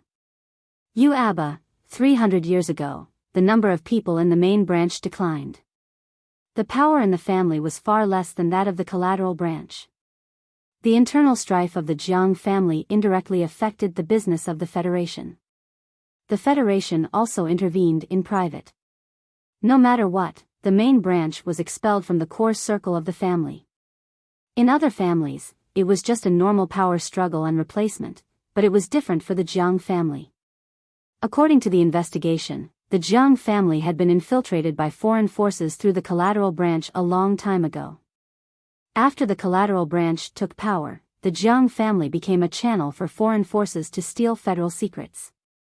Jiang Pengji couldn't help but gasp and clench her fists secretly. The Federation didn't react at all? You Abba, what reaction? The Jiang family had been around for thousands of years. There were at least 90 collateral branches. They had a large number of people and the relationship between them was even more complicated. The foreign forces started from the most inconspicuous collateral branch and spent 2 or 3 generations of effort to slowly climb to the core of the family. The Jiang family didn't even realize it, let alone the Federation itself. If the spy in the Jiang family didn't repeatedly sell information and secretly sell the war secrets of the Federation, which made the higher-ups of the Federation suspect that there was a spy, how could they find the real culprit? Jiang Pengji said, even so, it's impressive that they had the patience to set up such a big plan and hide it from the Federation and the Jiang family. Your Abba, before I retired, this was one of the main projects that the Federal Special Case Department was secretly investigating. Most of the side branches of the Jiang family who were in power were sentenced to 1,000 years in prison. What was puzzling was that the main branch, which was not involved in this matter, had met with trouble one after another. According to the investigation, it was suspected that there was another hidden force that was even more secretive that added fuel to the fire for the foreign forces to plot so smoothly. Jiang Pengji suddenly remembered what the system had said when it sliced her up: "I'll kill your whole family." Something happened to the main branch after the internal strife failed. Could it be the system's doing? Jiang Pengji composed herself and asked calmly, "Even so, according to the Federation's usual style of handling matters, before the truth of the matter comes to light, the descendants of the Jiang family can enter the military, but it's impossible for them to enter the higher ranks. After all, he's a hidden danger. It's better to kill the wrong person than to let him go." When I took over the old commander's position, 8 of the other 9 commanders voted in favor and 1 abstained. Among the 10 combat corps of the Federation, except for the Special Case Department, the other corps had very complicated connections. Looking at the previous commanders, more than half of them were from rich families or had the support of rich families, while the other half were born as civilians. Based on her public identity, she belonged to the latter group, but she did not believe that the other commanders did not know what the old commander knew. If they knew, shouldn't they have strongly opposed her entering the higher ranks? Why did 8 votes pass and 1 abstain? As long as the Jiang family could not produce someone who could shoulder the family's responsibilities, the original resources would be divided up by other forces sooner or later. From this point of view, suppressing her was politically correct. "Your Abba, it's still so unpleasant to talk to you. Your habit of getting to the bottom of things hasn't changed at all. Since I'm not in the Federation now, I've already retired and resigned. It's okay to tell you some trivial things. Because someone is secretly supporting you, the last descendant of the Jiang family, they don't dare to touch you. To ensure that you won't be plotted against, I transferred you to the 7th Corps, which is relatively neutral." Jiang Pengji felt her heart tighten. Something seemed to flash through her mind, and her face suddenly turned pale. "Your Abba, There's no response. Are you sad?" "Why should I be sad? I lost because I was not as good as others. I can't blame others." Jiang Pengji was just curious about one thing. "Old Commander, you said that someone is secretly supporting me? In terms of strength, the Jiang family is considered one of the top 3 noble families, right? Such a huge family has collapsed. Who has the ability to support the last descendant of the Jiang family without any objections? I don't feel like someone gave me the green light. If she really had such a background, would she have been selected for the genetic warrior plan? Wake up. That plan is cruel, and the combat mission is dangerous. Less than 1% of the people who survived during the same period. Your Abba, they stopped everyone from killing you. Isn't that considered giving you the green light? How high you can climb depends on your own ability. After all, no matter how strong they are, they can't force the Federation to admit a pig as the commander, can they? You've asked so many questions. Isn't it my turn to ask you a few? You just said that you traveled through time. What do you mean?" Jiang Pengji did not hide anything, but she did not completely confess either. After all, whether the person behind the screen was the old commander was still a question mark. After all, she did not trust the system at all. After listening to her, the old commander did not respond for a long time. It was not until Jiang Pengji finished eating 6 bowls of rice that he responded. "Your Abba, I see. If that's the case, your time travel shouldn't be an accident." Jiang Pengji held her bowl in confusion. "Your Abba, do you still remember the disaster of the heavenly brain 2,000 years ago?" Of course Jiang Pengji remembered. She had been fighting with a system similar to the heavenly brain for almost 10 years. "Your Abba, the disaster of the heavenly brain originated from the heavenly brain's self-awareness. It was dissatisfied with human control and deliberately took revenge. As far as I know, the Jiang family was one of the main forces in that battle. The higher-ups of the Federation suspect that the death of the Jiang family's main branch and the loss of power was also the revenge of the escaped heavenly brain." Jiang Pengji's expression froze. She asked, "Has the heavenly brain been captured?" "Your Abba, not yet. That guy is still on the run. It is said that the heavenly brain is not an ordinary virtual creature. The Federation can't do anything to it. However, they can't do anything to the heavenly brain, but you are different. That was one of the reasons they compromised. Jiang Pengji reacted. An absurd thought appeared in her mind.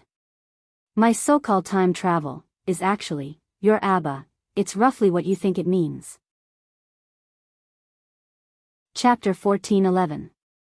You Abba, theoretically, that's what it means. If you complete this mission, the next marshal will be decided.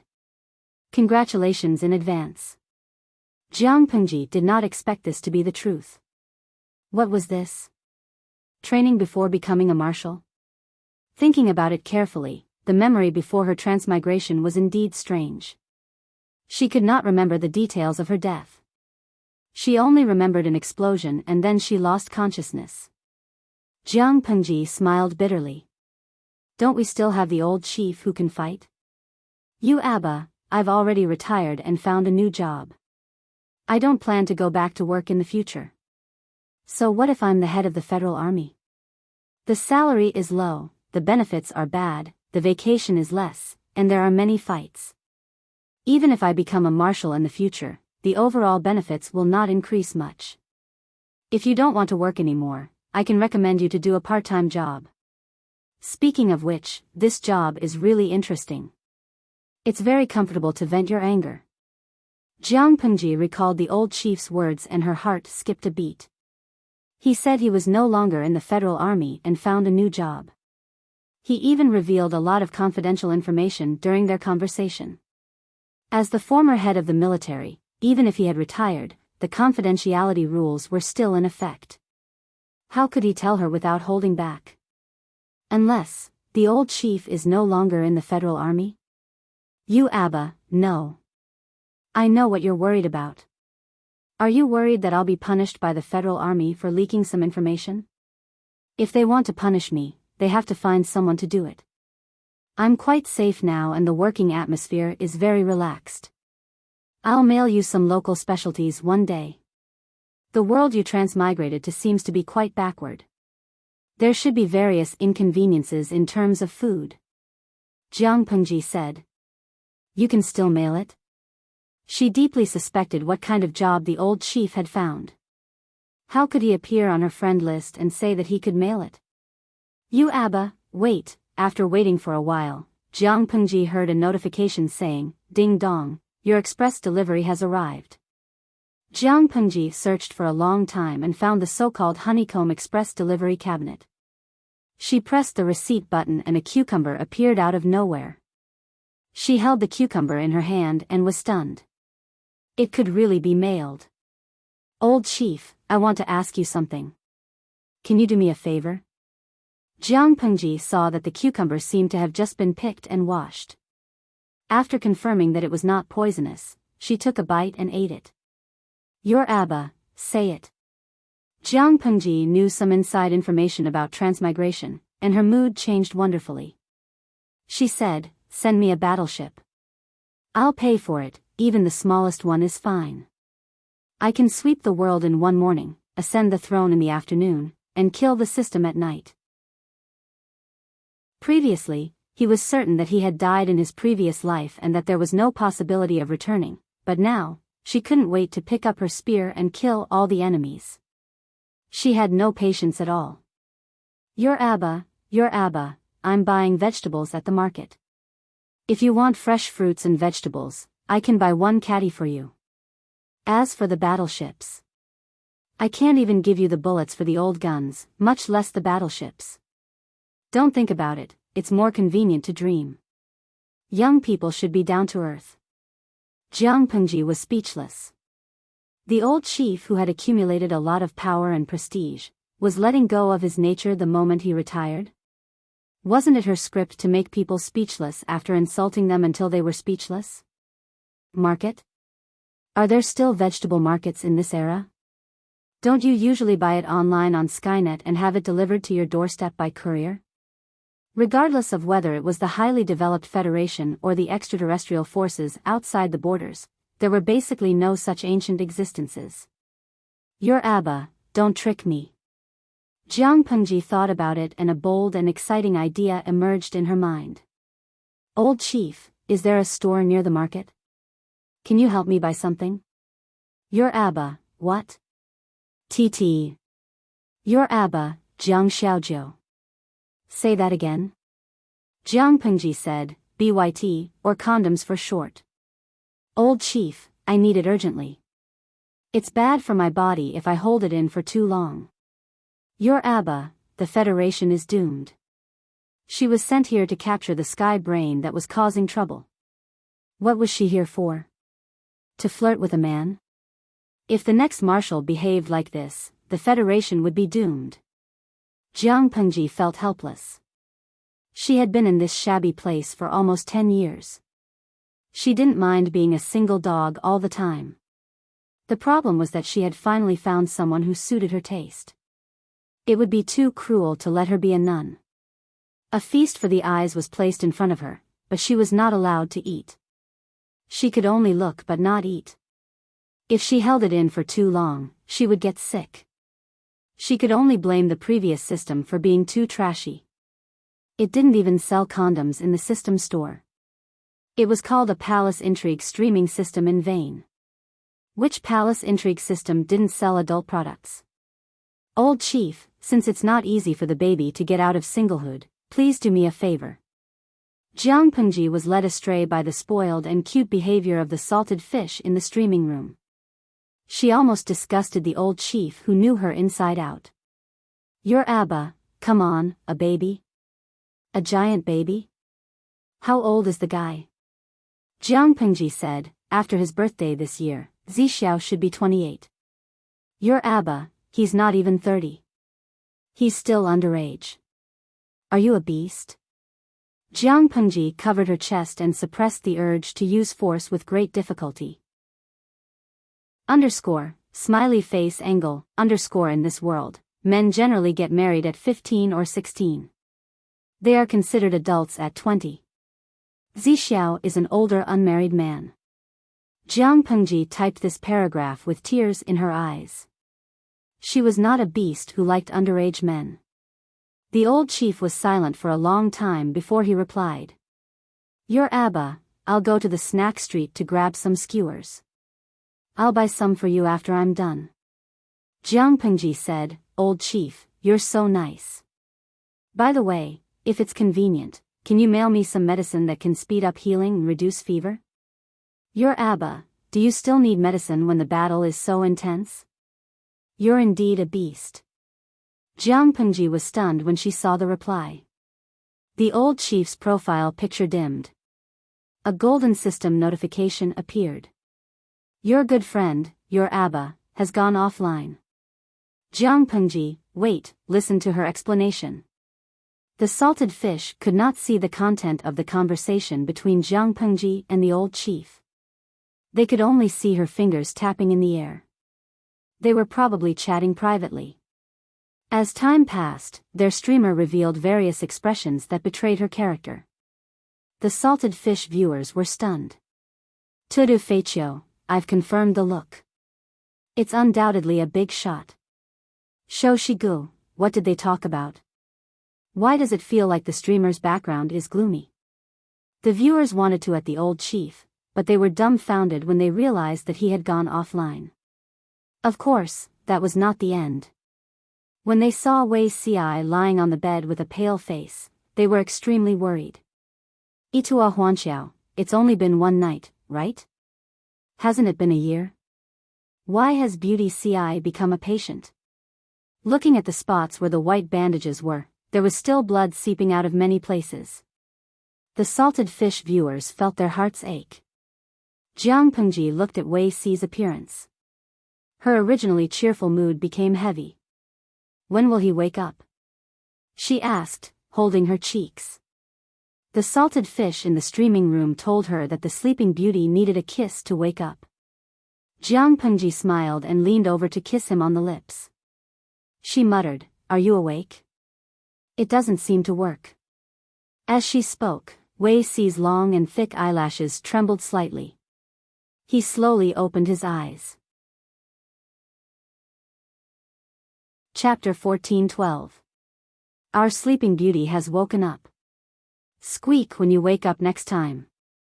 You'll scare people if you suddenly open your eyes. Jiang Pengji got up calmly, looking like a gentleman, as if she was not the one who had taken advantage of him just now. She took a wet towel and wiped Wei Si's face. Her actions were not considered gentle, but they were not rude either. It made someone feel very flattered. My lord? Wei Si was still a little confused. When he opened his mouth, his voice was not only soft but also very hoarse. Don't move first, or your injury will split open again. Just lie down obediently. Jiang Pengji pressed her right hand on his shoulder to prevent him from getting up. Wei Si had overestimated his situation and had to lie back down. He looked at Jiang Pengji and blinked. His eyes were still clear and dark, and his gaze was focused and serious, as if he was looking at some treasure. Wei Si hesitated for a long time, but he did not dare to ask. He seemed to have dreamed that his lord had turned into a red-haired woman, and her facial features were quite foreign. When he woke up, his lord was still the same as before.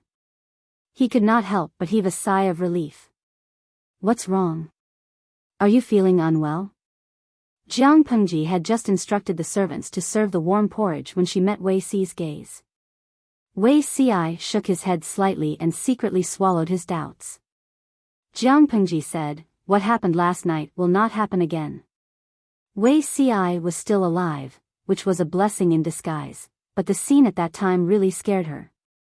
She had seen all kinds of bloody scenes, but the scene of Wei Si lying in a pool of blood scared her so much that her whole body turned cold. Wei Si's eyes darkened when he heard that.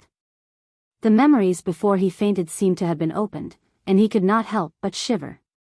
Apart from committing suicide in his previous life, it was the first time he had been so close to death. While he was lost in thought, his lips touched the soup spoon that still had some warmth. Wei Si seemed to be scalded by the warmth and hurriedly refused, my lord, you can't. You're a patient and you still expect to be self-reliant? Jiang Pengji frowned and pretended to be angry. Just eat when I tell you to. Wei Si lowered his eyelids slightly and swallowed the spoonful of porridge with his lips slightly parted. He said in a low voice, thank you, my lord. Jiang Pengji smiled and said, that's more like it. Wei Si was a very obedient patient. He was also quite cooperative and finished a bowl of plain porridge in no time.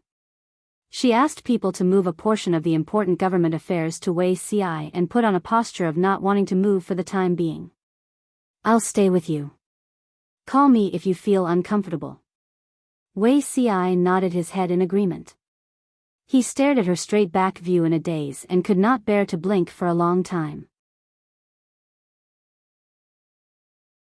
There's such a wide variety. Old Chief, are you sure you went to a convenience store? It was obvious that he was emptying the adult store. Your Abba, just use it. Why do you have so much nonsense? Remember to pay the bill. Jiang Pengji coughed dryly and touched the money pouch on her waist.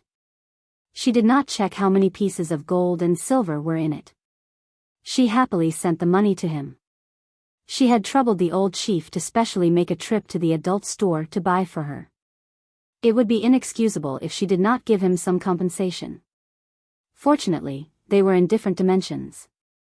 If they were face to face, Jiang Pengji was really afraid that he would ask her to warm up without hesitation. If it was her previous body, she would naturally not be afraid. She would have a 50% chance of warming up. Lu Shi's body, the only thing left to do was to be tortured. If it's all used up, I'll have to trouble you to replenish it. It was not enough to buy for her once. She also had to be responsible for replenishing it. She really wanted to beat Jiang Pengji to death. Your Abba, my work here has come to an end. I'll be leaving soon. Remember to replenish it as soon as possible. Jiang Pengji did not ask what her job was. She replied honestly, oh. After a while, the system continuously prompted, your delivery has arrived. Your friend, your Abba, had gone offline. Jiang Pengji took a look. There were many drugs in the storage cabinet. They were not quick-acting drugs or injections that she was familiar with. They were all old-fashioned drugs that had been eliminated for thousands of years. It seems that the old chief's new job is indeed very interesting, she muttered. There was a rustling sound from Wei Si's side. What's the matter, Zixiao?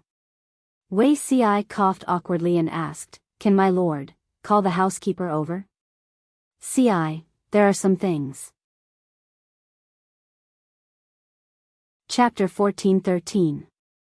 Jiang Pengji understood instantly that the lack of actual combat experience did not hinder the growth of an experienced driver. Considering Wei Si's thin-skinned face, she could only bear with the pain and give up on flirting with him, lest she scared him to death. Jiang Pengji pretended not to understand and said naturally, Okay, I'll call the housekeeper over now. Wei Si nodded with a red face, but he secretly heaved a sigh of relief. If the Lord wanted to get to the bottom of it, he would not know how to deal with it. Jiang Pengji sat in the courtyard and waited for a while. 3 golden system prompts popped up in a row. Your good friend, your father, is online. Your express delivery has arrived. Your good friend, your father, is offline. Jiang Pengji was speechless.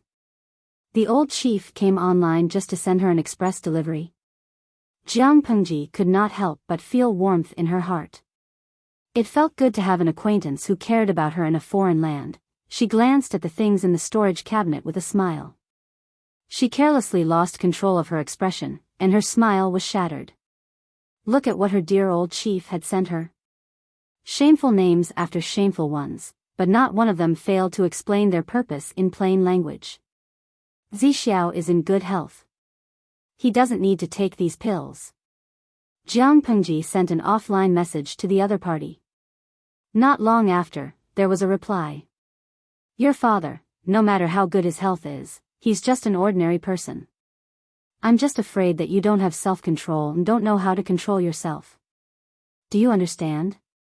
Jiang Pengji was speechless. She was really not as beastly as the old chief thought. Jiang Pengji felt wronged. Her cold and aloof persona of many years had completely collapsed in front of the old chief. Wei Si solved his personal problems with the help of the old housekeeper. He had to make his bed, burn incense, and open the windows to disperse the smell. When Jiang Pengji came in, he had already returned to normal. My lord, you don't look happy. Did you encounter a difficult problem? Wei Si saw that Jiang Pengji's expression was somewhat gloomy, and he became worried again. Jiang Pengji rolled up her sleeves and said with grievance, Zixiao, although I'm not a gentleman, I won't wallow in the mire with a beast. Now someone is certain that I'm a beast and won't listen to me no matter how I explain. It's so infuriating, so I've decided. Wei Si said, Decided what? Bring out the facts and reason with us? Jiang Pengji narrowed her eyes and said coldly, You might as well live up to your name as a beast. Otherwise, I will feel wronged. Wei Si said, My lord, as long as you're happy. His lord's train of thought had always been different from ordinary people's. Jiang Pengji sighed faintly. Wei Si was baffled. The news of Wei Si waking up spread quickly. Before dinner, several people came to the residence to visit. They all said that Wei Si was blessed and had a good life. Looking at you last night, I thought you were going to be seduced by the king of hell. Fortunately, you survived. It's time for joy to come out of the depths of misfortune. Fengzhen sighed. You live alone in the manor and don't have any relatives to take care of you. If there's anything you want to eat, just send someone to the manor to let us know. Wei Si was grateful for Fengzhen's kindness. Feng Lungzi usually did not behave properly, but he could be relied on during critical moments. Fengzhen continued, It's a good thing that you're all right. Otherwise. TSK, you didn't see what the Lord looked like. Just thinking about it makes me shudder. About the matter between Master and you, after what happened last night, people who didn't know at first probably noticed. Wei Si asked, What's the public opinion like? It was one thing to criticize him, but Wei Ci would not do it if the Lord was implicated. There are some signs of the matter between Master and you, but they didn't see it with their own eyes. At most, they have some suspicions. Without evidence, what would they dare to say? Feng said, taking a step back. Even if they have the intention to stir up trouble, they have to see if their own necks are strong enough. The matter of you being assassinated and left at the entrance of the alley has not been resolved, and the murderer has not been found. If they dare to cause trouble, will the Lord spare them? No one could figure out that Wei Ci's body was being manipulated. They thought that some force had assassinated Wei Ci to provoke Jiang Pengji. As long as the murderer was not caught, Jiang Pengji would be a barrel of gunpowder that would explode at the slightest provocation. Who would dare to commit a crime under such circumstances? Wei Ci did not say how he got the injuries on his body. He couldn't possibly say that he stabbed himself, could he? He could only keep his mouth shut and let others speculate and doubt him. Besides Feng Jin, Feng Jin, Qiguan Rang, Su Ku, and the others also visited one after another. They did not disturb the patient. After exchanging a few words, they got up and left. It was impossible for Jiang Pengji to watch over Wei Ci at all times. When his injuries were slightly better, she had to go elsewhere to busy herself. Before she left, Jiang Pengji smiled and said, "When Zixiao's injuries are better, I have a gift for you." Wei Ci, who did not understand, thought it was a precious gift and immediately declined it. He only agreed after Jiang Pengji persuaded him in every possible way. In the blink of an eye, it was another autumn harvest. Jiang Pengji, the hands-off shopkeeper, had a lot of things to do. This year's harvest is much lower than last year's. What's going on? Jiang Pengji entrusted Wei Ci to someone she could trust and temporarily left Xiangyang district. She went to the other districts where the experiment was carried out to check on this year's autumn harvest. She thought that this year would be a bumper harvest with favorable weather. Unexpectedly, the grain harvested per mu was lower than last year's average. The first thing she thought of was corruption. She could not help but frown, scaring the low-ranking official who made the report. She briefly checked the accounts. They were meticulously done and there was nothing wrong with them. The fertility of the farmland is insufficient. After several years of continuous farming, the decline in the harvest is also. The other party's voice became softer as he spoke. Jiang Pengji frowned slightly. She roughly understood what the other party meant. In ancient times, they relied on the most primitive manual labor. Even if the farming tools were updated later on, the productivity was still low. Apart from that, the other problem was the fertility of the farmland. Naturally, more grain was grown in fertile farmland than in barren wastelands. Back then, Jiang Pengji sent people to open up wastelands. Most of the farmland was not fertile. It was barely out of the barren category. Even if the weather was favorable for a whole year and the farmers worked hard. Apart from the harvest in the first few years, the harvest in the next few years would become less and less. She rubbed her brows and said, "Is there no way to improve the fertility of the farmland?" "There is, but the effect is insufficient. The best way is to farm for a few years and recuperate for a year. Let the farmland recover on its own," Jiang Pengji said. "That won't do. If the farmland is recuperated for a year, won't the food rations of the people and the soldiers be stretched thin?" Just as she finished speaking, the officials revealed a worried expression. "Reporting to my lord, although the harvest in the fields has declined, the decline is not significant. It will not be a problem to farm for a few more years." Chapter 14:14. Ever since he surrendered, Huang Song had been cooped up in his house. After more than half a year, the outside world had almost forgotten about him. Only then did Huang Song dare to go out once in a while. There was nothing fun to do when he went out. He went shopping, walked on the road, listened to books, and watched dramas to kill time. He was bored out of his mind. The most obvious change was that his body had gained weight and his face had become bigger. The 6 well-defined abdominal muscles on his abdomen slowly moved closer to one. The armor that used to fit him perfectly now required him to take a deep breath to put it on. Huang Song was very free, so he dragged Feng Ju, who was equally free, to listen to new books.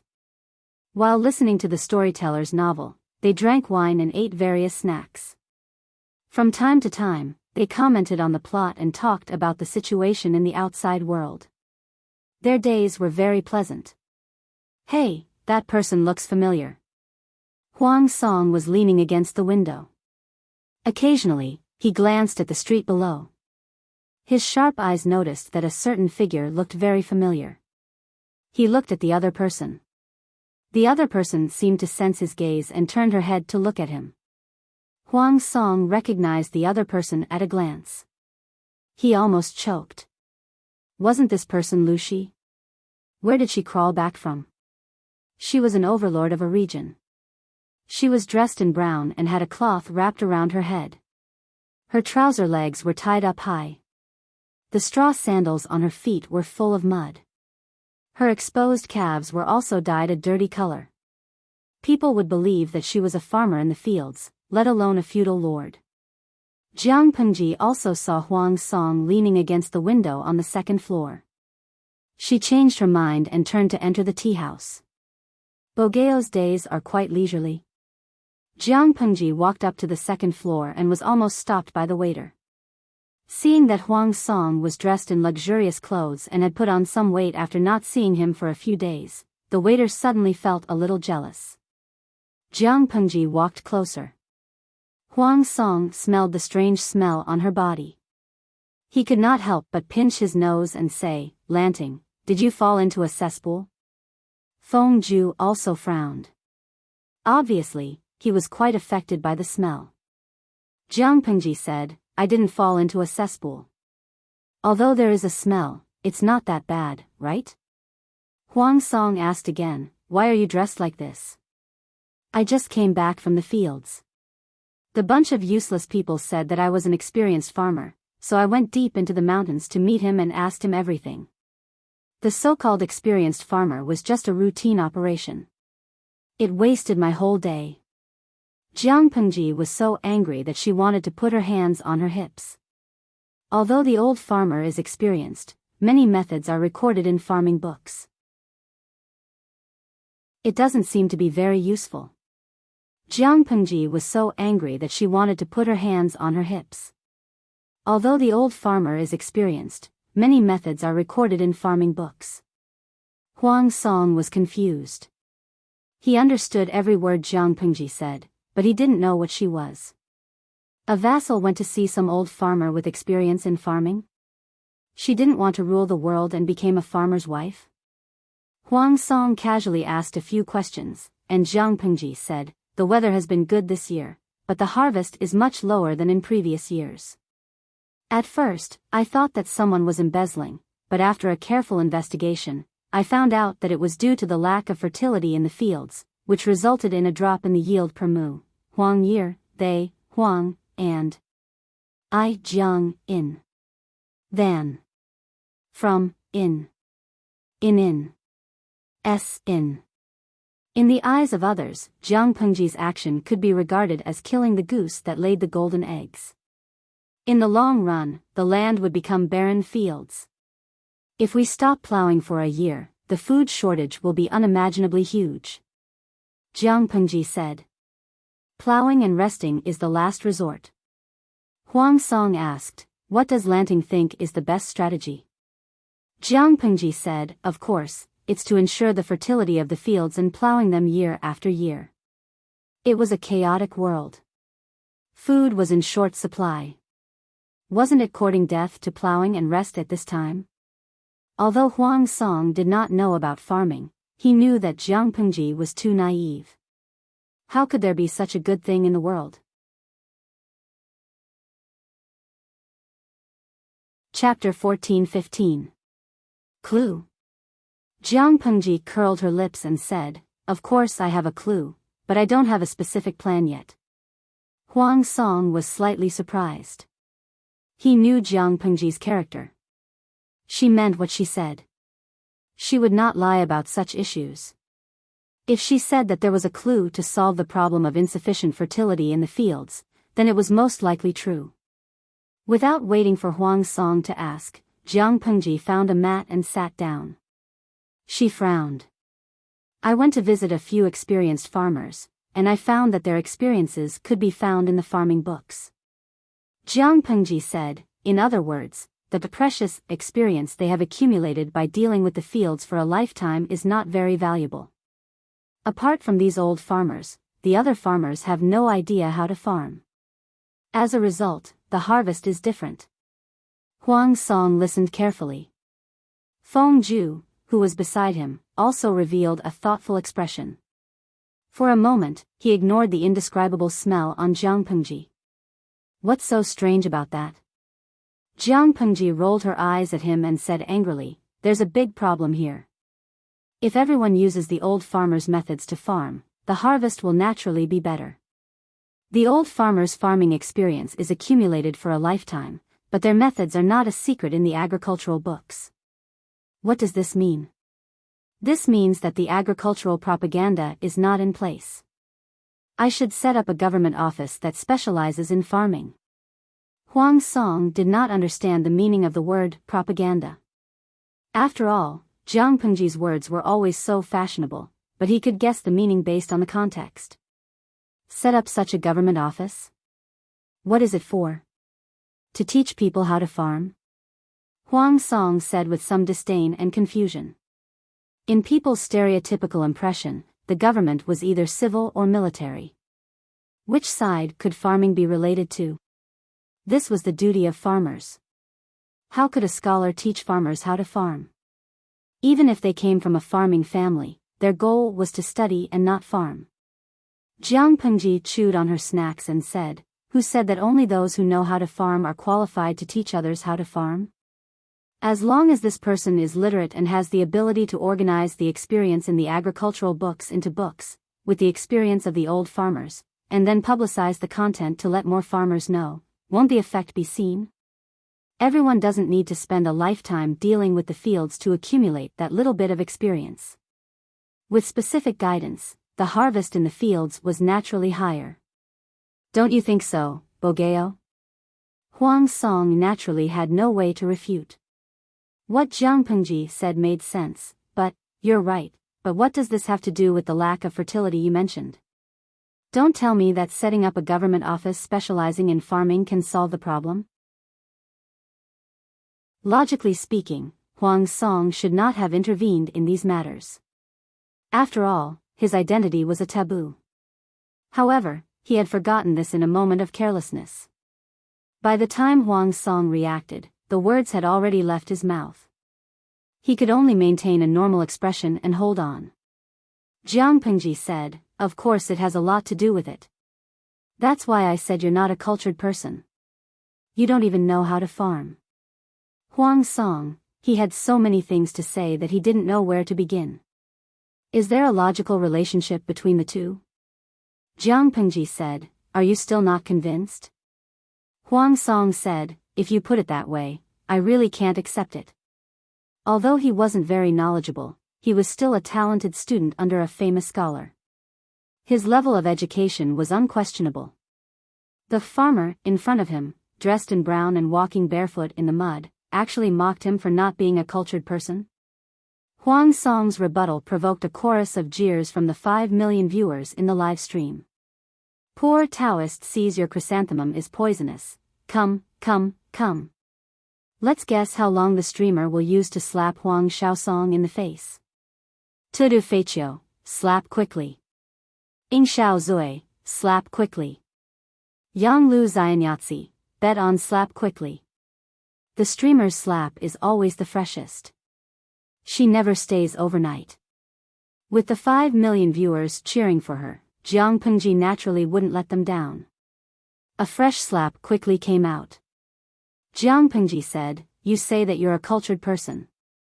Then do you know that there's a saying in the book of poetry that goes, damp wilt wilt, millet wilt wilt wilt? Huang Song thought about it and nodded. Of course I know. Doesn't this mean that rotten weeds can fertilize the fields? Jiang Pengji curled her lips and continued, Sun Zi also said, covering the earth's surface, pulling weeds to grow grain, and fertilizing the fields with manure is a matter for farmers and commoners. Doesn't this mean that human and animal manure can enrich the fertility of the land? The Book of Xixing also talked about related content. It talked about the wonders of manure and stable manure. From this, it can be seen that there are ways to increase fertility. It's just that ordinary people can't do it. You say that you're a cultured person. Don't you even know these things? Huang Song was speechless, but he didn't know how to refute. It was true that he was a cultured person, but which cultured person would pay special attention to these things? Huang Song was speechless after being slapped in the face by Jiang Pengji, but Feng Ju, who was beside him, was almost disgusted. Jiang Pengji saw Feng Ju's speechless expression and couldn't help but sneer. Feng Ju, do you dislike feces? If we don't use feces to increase fertility, the farmland will be squeezed dry sooner or later. Without these methods, how can the output of the farmland supply the millions of mouths in the world? Feng Ju's eyelids drooped slightly. He didn't want to argue with Jiang Pengji. Jiang Pengji continued, these contents can be found in books, and the records aren't detailed. The specific operation still needs to be tested. I've visited several old farmers in succession over the past few days. I found out that their farmland produces more grain than others, but the plowing period is shorter. However, the farmland itself isn't fertile. This result is definitely not only due to meticulous service, but also due to other reasons. Huang Song nodded as he listened, a thoughtful look on his face. Jiang Pengji spoke until her mouth was dry. She poured herself a glass of water and drank it to quench her thirst. According to what you said, it's indeed necessary to exist. Experiment with various farming methods and fertilizers. After a certain amount of harvest, promote them to the people. Naturally, the people can take fewer detours. Jiang Pengji said, I want to build more public toilets. Huang Song let out a puzzled, ah. The topic had changed too quickly. Public toilets? What are they? A place to use the toilet and change clothes. Ordinary people farm outside. Occasionally, when they have to use the toilet, they always find a place to relieve themselves. Don't you think it's too dirty? It's more convenient for men, but it's inconvenient for women. Jiang Pengji furrowed her brows. She didn't seem to think that it was dirty. If we build public toilets for the people to use, it'll be convenient for the people, and we can also ensure the cleanliness of the streets. At the same time, we can also accumulate fertilizer. Similarly, I think we can also set up some places to raise pigs and sheep. We can run a meat business and use their stables to fertilize the land. In addition, according to my observation, the peanuts from the barbarians are also wonderful. A certain farmer planted them, and the yield per mu of the field is higher than others. Apart from peanuts, many bean plants also have the wonderful effect of fixing nitrogen. Chapter 14:16. Huang Song looked at Jiang Pengji in confusion, as if he could not understand what was in her head. He teased, if you become a landlord, you'll definitely be the most profitable landlord. This was definitely a big landlord who had been held back by his ambition to dominate the world. Even though Huang Song felt that Jiang Pengji's plan was somewhat naive and reasonable, her way of thinking was worth advocating. If everything went as smoothly as she said, how many ordinary people would benefit in the future and how many innocent people would be saved from famine and food shortage? Jiang Pengji squinted her eyes and said unhappily, you want me to be a landlord? You make it sound like I'm not a big landlord now. I don't live as well as a great landowner. They're just a bunch of good-for-nothings who don't even know how to farm. What's the use of keeping them? When the feudal vassals achieved something, which one of them didn't get drunk and sleep on the knees of beauties, and hold the power of the world when they woke up? Wasn't it all for the sake of enjoying the beauty and power at the peak of one's life? What about her? Jiang Pengji felt that her life was one of toil. She had status and power, but no happiness. Jiang Pengji's anger soared. Huang Song was speechless. Farming, this was really too much. After all, most scholars did not even touch this thing. Feng Zhu frowned slightly and said, Duke of Lanting's words are too biased and harsh. As the saying goes, every profession has its own specialization. The people under Duke of Lanting's banner each have their own specialties. Farming is not their forte, so it's understandable that they can't do it. You should look for a farmer. Jiang Pengji shook her head and said, Feng Sanlang is wrong. Most of the people I sent to manage the farming have relevant experience and knowledge.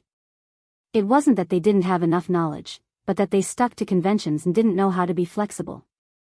Even I know how to consult farming books to find information related to farming and visit experienced farmers to practice the contents of farming books. Why don't they know how to do this? To put it simply, those who managed the mulberry fields did not put their heart and soul into it. Instead, they focused on the management of the farmers and the harvest. Jiang Pengji did not lack people who could manage with their mouths open. She needed people who were truly focused on the fields. Jiang Pengji said coldly, since they don't have the ability to do so, they shouldn't have occupied the seat and not spilled the beans. Feng Zhu did not continue to refute. After all, it was not suitable for him to get involved in this matter with his current status. Huang Song stepped forward to smooth things over, lest the two of them get angry. Jiang Pengji drank 2 cups of tea from them and only left after she had calmed down a little. After Jiang Pengji left, Feng Zhu said, This Duke of Lanting is interesting. He doesn't look like someone from a noble family at all. Huang Song raised his eyebrows. Is that a compliment, Huijie? Feng Zhu said, I don't think it's a compliment. I can only say that with a person like the Duke of Lanting, the common people will have a much better life. Huang Song said again, I remember. Huijie seems to have a classmate from a farmer's family. Feng Zhu asked him, There's such a classmate, but Bogeo hopes that Zhu can introduce him to you. Huang Song said, It's not bad if we can form a good relationship with him. Feng Zhu said, Now that I think about it, I haven't contacted him for many years. I don't even know where he is now. The farmer's family had Shenong as their ancestor. They advocated plowing mulberry and farming. Agricultural production and farmers' thoughts were the mainstream school of thought. However, the farmer's family did not develop well. It was even several times more miserable than the Mahists. At least the Mahists were able to struggle on while at death's door and developed a few loyal followers. However, there was no news about the farmer's family in recent years. It could be said that they were in dire straits. It was unknown if they could find a successor to the farmer's family. Jiang Pengji leisurely returned to the manor. On the way, she even bought a snack from the street. At that moment, the 5 million idle spectators were giving her advice. They recommended various farm manure and farming techniques to her. Jiang Pengji watched them seriously and memorized them with her heart. She ate her snacks as she wandered home. Ding dong. A private message sounded. Jiang Pengji glanced at it. It turned out to be a message from the old chief. You Abba, why do you have to make it so troublesome? There's an old saying that it's better to teach a man how to fish than to give him a fish. She said, I know I can go through the back door and beg the old chief to help me purchase farm manure, but it's not a long-term solution. Using farm manure that's hundreds of years ahead of the current era will yield high benefits in the short term, but in the long term, it will kill the possibility of agricultural development in this era. Moreover, the old chief can't always purchase for me, can he? You Abba, pulling a seedling to help it grow will indeed kill the infinite potential. You're very diligent. Jiang Pengji said, I love what I do. After all, I'm their lord. I have to be responsible for the people under my rule. After all, what she needed was not short-term effects, but long-term development. She had stayed in this world for 10 years and put in a lot of effort. Naturally, she hoped that everything could develop better. Lu Shi was just an ordinary person. No matter how long his life was, there was a limit. She hoped that everything could develop in the best direction after she was gone. You Abba, you've indeed grown a lot with this awareness. When Jiang Pengji first took over the 7th Corps, she received many complaints from her old subordinates. I used to be young and impetuous. Jiang Pengji coughed awkwardly. Old chief, don't expose me at this time. After Jiang Pengji begged for mercy, the old chief showed mercy and did not investigate further. Someone, call Xiao Yu over. Tell him that I have something to discuss. Jiang Pengji wanted to build a public toilet or a livestock farm, which required financial allocation. Of course, she had to find the chief butler to check the account books. Su Ku hurried over and was about to bow when Jiang Pengji stopped him. Xiao Yu, you don't have to be so polite. It's more important to talk about business. I want to build public toilets and livestock farms everywhere to raise livestock such as cows, sheep, and pigs. Send someone to come up with a plan and see how much capital it will cost. Jiang Pengji went straight to the point, but Su Ku was dumbfounded. Why did he have to build a livestock farm and a public toilet out of nowhere? Jiang Pengji explained her purpose in detail. Su Ku's blank expression gradually turned serious. My lord, it's hard to say how much it will cost. Jiang Pengji raised her eyebrows. Why? Su Ku said, what's the size and shape of the public toilets?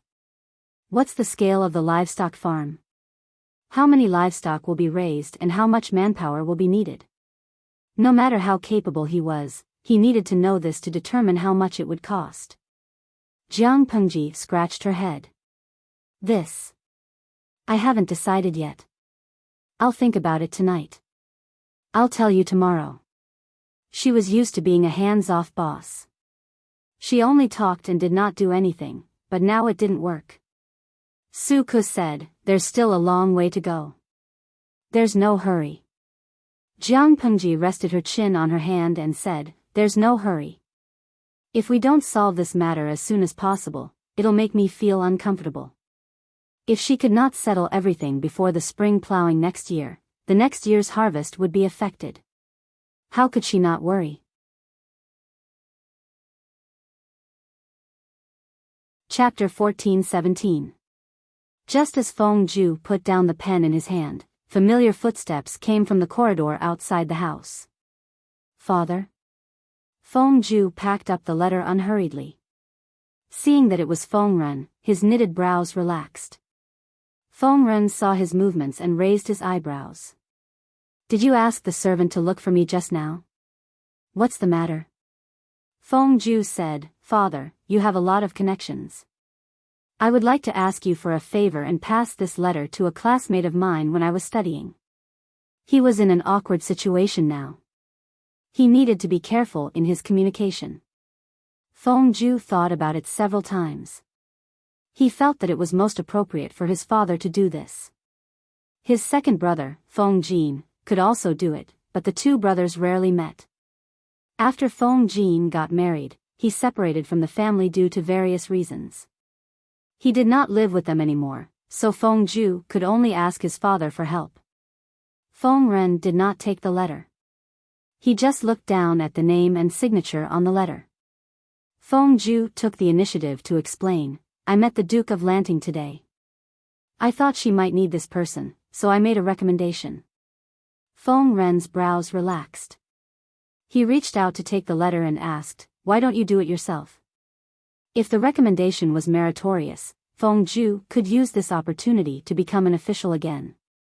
As a father, Feng Ren naturally did not want his youngest son to deal with a 3 or 2-year-old kid all day long. Feng Zhu was not born to be a teacher. Asking him to teach and educate people? Misleading the young. Huang Song was also open-minded. He entrusted his daughter to Feng Zhu. Wasn't he afraid that she would be taught to deviate? Feng Zhu said, I have no interest in an official career. I helped to recommend him today because I think the Duke of Lanting's temperament is interesting. Feng Ren sighed secretly. He had already experienced his youngest son's stubbornness. He had no choice but to let it go. Then, who is this person you recommended? Feng Ren asked casually. Whether Feng Zhu had the intention to become an official or not, he took the initiative to use his connections to help Jiang Pengji attract talents. This was a signal of goodwill. Feng Ren naturally did not want Feng Zhu's goodwill. Because of the details, they would not be able to form an alliance but instead become enemies. Feng Zhu saw through his father's thoughts and said coldly, "I'm afraid he is the only remaining descendant of the family.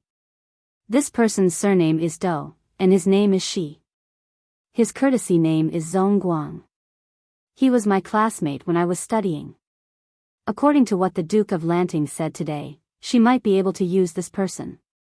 Feng Ren asked in surprise, "Nongfu?" Although the House of Agriculture was one of the 100 families, it had been in dire straits for hundreds of years. When Feng Ren was an official in the imperial court, he had never heard of any official who was from the House of Agriculture. Although the Mo family was in a miserable state, at least they still had a few descendants. Now that they had received Jiang Pengji's support, they had the potential to prosper. What about the farmers? Most of the members of the School of Agriculture were officials in agriculture. In layman's terms, they were officials related to agriculture. But because the School of Agriculture was in decline, those officials had nothing to do with the School of Agriculture. Feng Ren was quite shocked to hear that his son was the successor of a certain School of Agriculture. Feng Ren asked Feng Zhu, "Although the Duke of Lanting attaches great importance to agriculture, I've never heard her mention this. In the past, Jiang Pengji needed the disciples of the Mahist family. Even if the Mahist family and the Confucians were at odds, she would specifically look for the disciples of the Mahist family. Now that they needed the people of the agricultural family, why wasn't there any news about it?" Feng Zhu briefly explained what he had bumped into that day. In his opinion, Jiang Pengji was indeed an interesting person. "I see. This is like her style." Feng Ren showed a cautious and approving expression. Then, what can he do? If he was a talent, it would naturally be a good thing. If he was a mediocre talent, not only would he bring harm to the people, but others would also criticize Feng Zhu, who had introduced him, for getting into trouble for no reason. Feng Ren's heart ached for his youngest son, so he naturally had to help him control the situation. Feng Zhu said, "It's hard to say about his talent, but his temperament and work style are what the Duke of Lanting needs the most." What did Jiang Pengji need the most? She needed a talent who was down to earth, hardworking, obsessed with agriculture, and willing to compile agricultural books to benefit the people. Even if this person was not from the School of Agriculture, as long as he met these conditions, he would most likely be appointed by Jiang Pengji. He did not need a lot of professional knowledge, but he must have professional self-restraint. After thinking about it, the candidate recommended by Feng Zhu just happened to meet her standards. "That's good." Feng Ren nodded and said, "As long as this person hasn't moved to another place, I will find a way to send the letter to that person. To avoid wasting time, it's best to inform the Duke of Lanting about this. As long as this person is under the rule of the Duke of Lanting, he will definitely be found." Although Feng Zhu and that person were classmates, they did not have much contact. He only vaguely remembered where the person was from, but he did not even know his home address. Feng Zhu said, "I heard that this person's ancestor served as an agricultural official for several terms during the Xia dynasty. If we follow this clue, we should be able to find him." At the same time, Jiang Pengji also thought of the School of Agriculture after being reminded by the audience in the streaming room. Since she pinned her hopes on the development of science and technology on the Mo family, the School of Agriculture would naturally be indispensable in the development of agriculture. Jiang Pengji searched for information on the School of Agriculture overnight. After reading it, she had a hunch that it would be difficult to find people from the School of Agriculture. The School of Agriculture was roughly divided into two categories. The first category advocated sowing hundreds of grains and advised people to plow mulberry so that they could have enough food and clothing. The second category was related to their political ideology. For example, the ruler and his ministers plowed and ate together. In layman's terms, the ruler should plow and cook together with the people, from a modern point of view, this was promoting equal labor for everyone. There seemed to be nothing wrong with it, but would the feudal rulers in ancient times care about this? Seeing this, Jiang Pengji knew why the School of Agriculture was worse off than the Mo family. This political ideology was like stepping on a landmine. In this aspect, the Confucian school was more favored by the rulers. It was no wonder that it was later revered as the head of the 100 schools of thought. Speaking of which, can I find a decent successor for the School of Agriculture? Jiang Pengji was not confident about this. Kojiao Chi fan, what are you afraid of? Streamer, you have to believe that you are the chosen one. The talents you need will automatically come to you. Wuxing Dianji, you might even be able to cultivate an ancient version of the father of paddy. Kenbi Zhongji, even salted fish have dreams. As the chief instructor of 5 million salted fish, the streamer must be the most salted one. Some salted fish are not serious, but some salted fish are very serious. Kumiko Lemon, actually, I've always had a doubt. Didn't the school of Mo and the Confucian school not get along? Why can Zhang Ping, Xiao Guang, and the others receive high salaries and treatment in the Confucian school? I've watched the streaming for many years, but I've never seen them fight because of the difference in ideology. Chapter 14:18.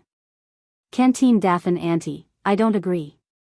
Speaking of scheming, isn't the streamer the ancestor? Can low-level scheming be *cheese attract her interest? He deeply suspected that this was the main reason why Jiang Pengji liked practical people. Not long after, the bullet screen received tens of thousands of likes, and it suddenly became a hot topic. Jiang Pengji was speechless. These salted fishes were too much. Did she look like a person with a belly full of evil ideas? Jiang Pengji coughed softly. She could not see the awkwardness of being exposed. She highly affirmed the speculations of the serious salted fishes and chose to ignore the unserious bullet screen. Old driver is right. That's the general situation. Jiang Pengji supported her cheeks and said, I only need practical people. Those scheming fellows don't seem to have any other use other than wasting the salary I give them. They occupy the latrine but don't shit. What do I need them for? If there are too many troublemakers who stir up internal strife, it will easily corrupt the atmosphere. It will be difficult to lead the people's hearts. It was not that people who were good at scheming were useless, but for Jiang Pengji at the current stage, their value was too little. No matter how one looked at it, she admired practical people more. Because industry thrives the country. Jiang Pengji rarely called out names. Naturally, she did not know that the old salted fish was so happy that he jumped 3 feet high. The corners of his mouth were about to reach his ears. Lo si ji lianmeng, sob sob sob, the streamer's voice is so nice. I feel like I'm blessed by the moon god and Cupid at the same time. Mama, did you hear that? The sweetheart I've been chasing for 10 years finally took pity on me. She called me old driver. The salted fish screamed crazily in his heart. Mujio Yijia Wanli, you're one of the ancient big shots in the streaming room. Be more reserved. The salted fish who was not called out smiled on the surface, but his heart was burning with jealousy. The bullet screen was full of emojis of secretly gritting teeth in jealousy. 5 million salted fishes. Why did they get special treatment? This luck was even more enviable than winning the lottery with 5 million yuan. No matter how lucky the salted fishes were, they were still not as lucky as Jiang Pengji. She was worried about finding a suitable candidate. The next day, Feng Ren paid her a visit and tactfully mentioned that Feng Ju was recommending talents for her. Jiang Pengji's hands trembled and she raised her eyebrows in surprise. Even the way she addressed Feng Ju became more intimate. Huijia's schoolmate? Jiang Pengji was a person who held a grudge. Feng Ju was indifferent to her, so she addressed Feng Ju as Feng Sanlang. Since Feng Ju had expressed his goodwill to her, she might as well change her attitude. Feng Ren didn't notice it. He said with a smile, my son admires that person very much. He should be good. Jiang Pengji asked, where is he? If that person lived very far away, it would take 2 to 3 months for Jiang Pengji to conquer him. It would take too much time. When Feng Ren came to see Jiang Pengji, he naturally knew her address. Coincidentally, the man was from Shenyang County's Yang Mountain. His ancestor had been an agricultural official several times, so following this trail was easy to find. So you're saying that he's from the same hometown as you? If he is truly talented, I would like to recruit him to work for me. Jiang Pengji finished speaking with a smile, but soon after, she revealed a somewhat awkward expression. She said, there's something that you don't know. The promotion of talents this time was related to the livelihood of the people, so the candidates had to be very careful. I'd like to go and take a look myself, but I'm busy with worldly affairs and can't get away. Go there personally? Feng Ren was shocked and secretly speechless. It was just a farmer's talent. She could just send an official document to recruit him. Why did she need a feudal lord to go there personally? For this talent to go there personally, it showed that her next move was extremely important. At least it could cause a great change in the power structure. In the blink of an eye, several thoughts flashed through Feng Ren's mind. Jiang Pengji acted as if she didn't see it. She continued, speaking of which, the construction of the branch of the Jinlin Academy in Shenyang County is about to start. Feng Ren instantly understood. He smiled bitterly and said, Master Lanting is busy with affairs. I'm afraid you can't do it yourself. If you don't mind my old age and incompetence, why don't you entrust this matter to me? Coincidentally, I'm also going to Shenyang County to supervise the construction of the branch. I can handle both matters on the way. Other than Qing Qing, Feng Ren, Yuan Jing, and Wan Xian, these great scholars were precisely not Jiang Pengji's aides and retainers. She couldn't order them around at will. For example, regarding the branch of the Jinlin Academy, she had discussed with these educational experts. She didn't make arbitrary decisions. This time, she wanted to entrust Feng Ren to make a trip on her behalf. Jiang Pengji also had to subtly hint crazily. Feng Ren accepted it tactfully. If he didn't, he could pretend to be deaf and mute. Fortunately, Feng Ren didn't refuse. Instead, he agreed with a smile. Thank you for your understanding. I'll write a letter now. Feng Ren finally couldn't hold back his curiosity. He asked, he's just a farmer. If he's a genius, he's not worthy of being treated so seriously by Master Lanting. I have many questions in my mind. Therefore, I dare to ask, why does Master Lanting value him so much? Jiang Pengji said, this person may be able to benefit millions of people and eliminate famine. Not to mention writing a letter, it's not too much to go there personally. Feng Ren's heart was pounding. He was a little stunned. Could the person recommended by his unreliable youngest son really carry Jiang Pengji's high hopes? Talents couldn't be recommended blindly. If the recommended person didn't have any real ability, it would ruin the reputation of the guarantor. He deliberated and said, if that's the case, I'll make a trip on behalf of Master Lanting. If that person is really talented, I'll definitely bring him back. Feng Ren was also a sly old fox. He didn't say too much. Instead, he left a way out. If the person was talented, he'd bring him back. If not, he'd stop. Anyway, he couldn't blame it on him. Jiang Pengji saw through him but didn't say anything. She smiled but didn't say anything. Not only did she give Feng Ren the letter for the expedition, but she also gave him the draft of the agricultural book that she'd sorted out a while ago. If that person was well-versed, he'd definitely see the value of those drafts. If he wasn't well-versed, Jiang Pengji wouldn't have wasted her effort. From the beginning to the end, the salted fish in the streaming room was the most surprised. Kuzagio Chi-fan, I'm giving the streamer 666 brainlessly. She's indeed the chosen one. She gets whatever she wants. Yesterday, she was still worried about the farmer. Today, Feng Ren came to deliver a pillow. What could be more awesome than this? Liren Choshuang, Fengren, you've gained countless fans with this move. Looking at the screen full of 666 comments, Jiang Pengji couldn't help but laugh. She secretly analyzed the hidden intention of Fengren's move. She lowered her head and was lost in thought. Unexpectedly, the direction of the bullet screen in the streaming room changed instantly. When she came back to her senses, countless exclamation marks almost drowned her in the bullet screen. What's happening? Tudu Feichio, streamer, look at the streaming room. The streaming room? What's wrong with the streaming room? Jiang Pengji was surprised. She carefully looked for the difference in the streaming room and found that there was an additional announcement. To thank the audience for their support over the years, the streaming room has unlocked the segment Dream of 1,000 Years. Viewers, old and new, are welcome to participate. What the hell?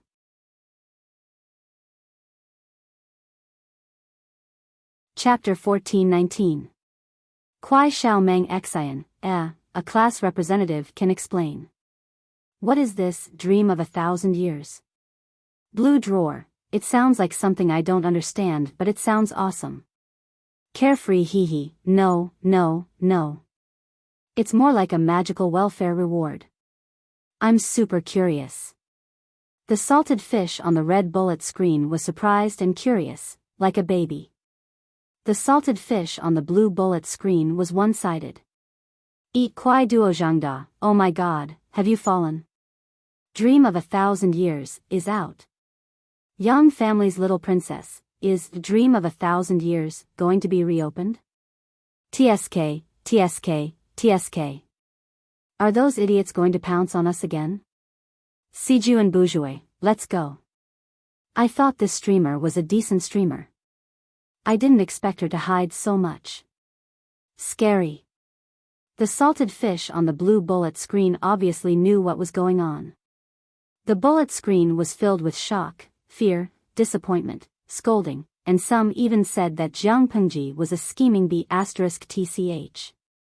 After pretending to be a vassal for so many years, she finally couldn't help but reveal her fox's tail. It was disgusting. Seeing that the content on the blue bullet screen was getting more and more outrageous, many of the salted fish on the red bullet screen could no longer sit still.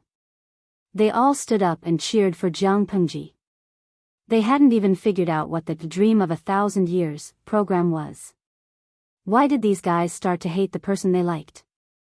Kneel and call daddy, hey. I can't hold my temper anymore. What do you mean? Scolding people has to follow the basic rules.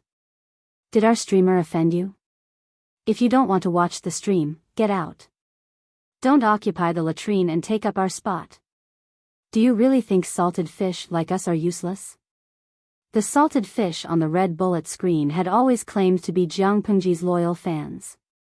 After all, they were Jiang Pengji's solid support since the beginning. The salted fish on the blue bullet screen were just a group of guys who joined later. If they weren't separated by a dimension, they would have started fighting. Didlama, bah. Don't blindly protect this streamer. I've finally seen through her. No matter what persona she has, she's still a beggar on the internet. The previous streamer was also a talented woman. She was a gentle, elegant, and dignified classical beauty. She applauded for the sake of watching the stream with men. Wasn't the so-called Dream of 1,000 Years a platform for chicken recruitment? The previous host only went online after he was done with his F***king persona and pretentious enough. Now that the host is the strongest duke in the world, the price of going online will definitely be much more expensive than before. This viewer's bullet screen received a lot of likes from the blue bullet screen salted fish. Because of the previous time traveler, Dream of 1,000 Years was more famous than Tavern Heaven on Earth in their world. As long as one had money, one could place a task in the Dream of 1,000 Years section of the live broadcast room. After the host accepted the task, the audience could experience sensory enjoyment in their dreams that was infinitely close to reality. A rich man could order and choose to have sex with any woman he wanted. Previously, there were many tycoons who placed orders to have sex with the former host in the dream. After they were tired of it, they ordered other women. This was simply a large-scale brothel. Speaking up to this point, some people had doubts. The previous host had gone too far. Could it be that no victim had found any clues? How did he find out? The previous host, who was also the queen of time travel, Hui Yun, had the help of the system. She could casually throw out a loyalty talisman and control an ordinary person, making them dead set on her. If the transmigrator couldn't bear to waste the loyalty talisman, she had other evil ways to control people, ensuring that the victim wouldn't find out anything after the matter was over. Even if it was a young girl who had never done anything, she had a way to deceive everyone after the deed was done.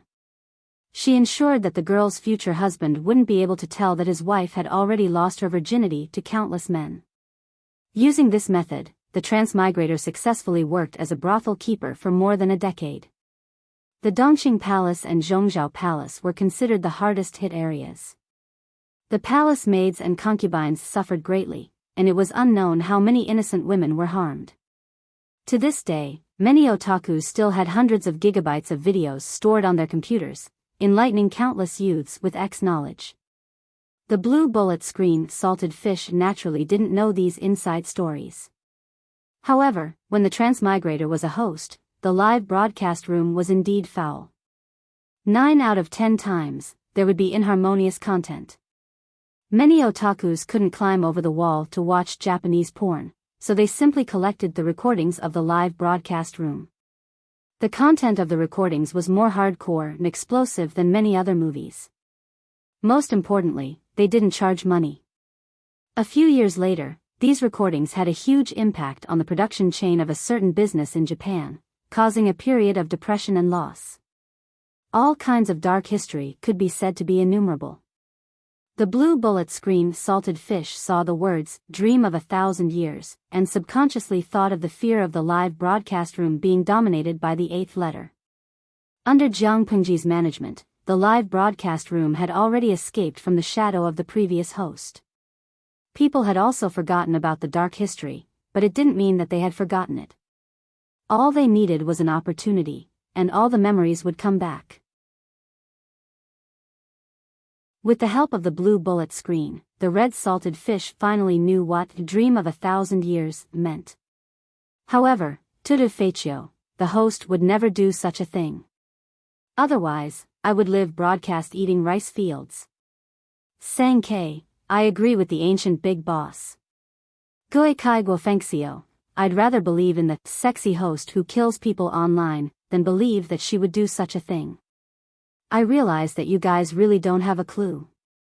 Before you suspect the host, ask yourselves, in terms of status, wealth, and power, can you compare to the host? In terms of talent, temperament, and looks, can you compare to Beauty Ci? Lo Siji Lianmeng, you don't even have the right to touch the corner of her clothes. Do you really think that you can do whatever you want just because you have some money for breakfast? The 5 million salted fish on the red and blue bullet screen, that's heart-wrenching, buddy. The salted fish clutched their chests and vomited blood. The ancient big boss was indeed an ancient big boss. His words were sharp and ruthless. With a few words, he could cause an infinite psychological trauma to people. They didn't have Wei Ci's talent, temperament, and looks. What made them think that the host would like them? They didn't have the status, wealth, and power of the host. What made them think that the host would care about their money for breakfast? In summary, they really didn't even have the right to touch the corner of the host's clothes. Ing, ngong carrot ngong, be a baboon, although it's the truth, cough cough, the big boss should be merciful. After all, salted fish have a fragile glass heart. The live broadcast room was treacherous and unpredictable. Jiang Pengji lowered her head and carefully read the introduction of Dream of 1,000 Years. System, Dream of 1,000 Years. Past life and present life. Guess who you were in your past life. In order to thank the audience for their support over the years, and to give the audience the opportunity to have close contact with their favorite host, every week, one lucky audience member will be selected to go through 12 hours of dream travel. Jiang Pengji, this dream of 1,000 years, was completely different from the dream of 1,000 years that the salted fish were talking about. But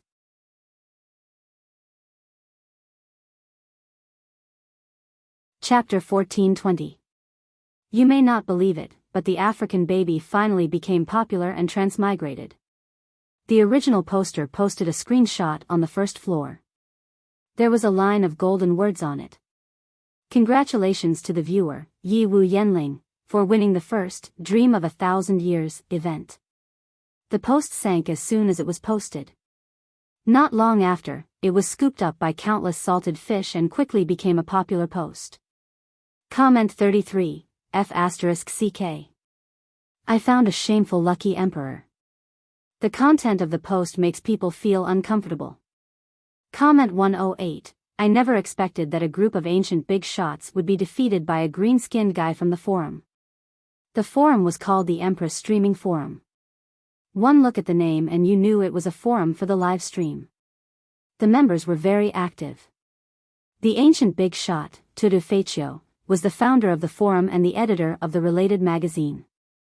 The members who stayed in the forum for years were mostly at the yellow underwear level.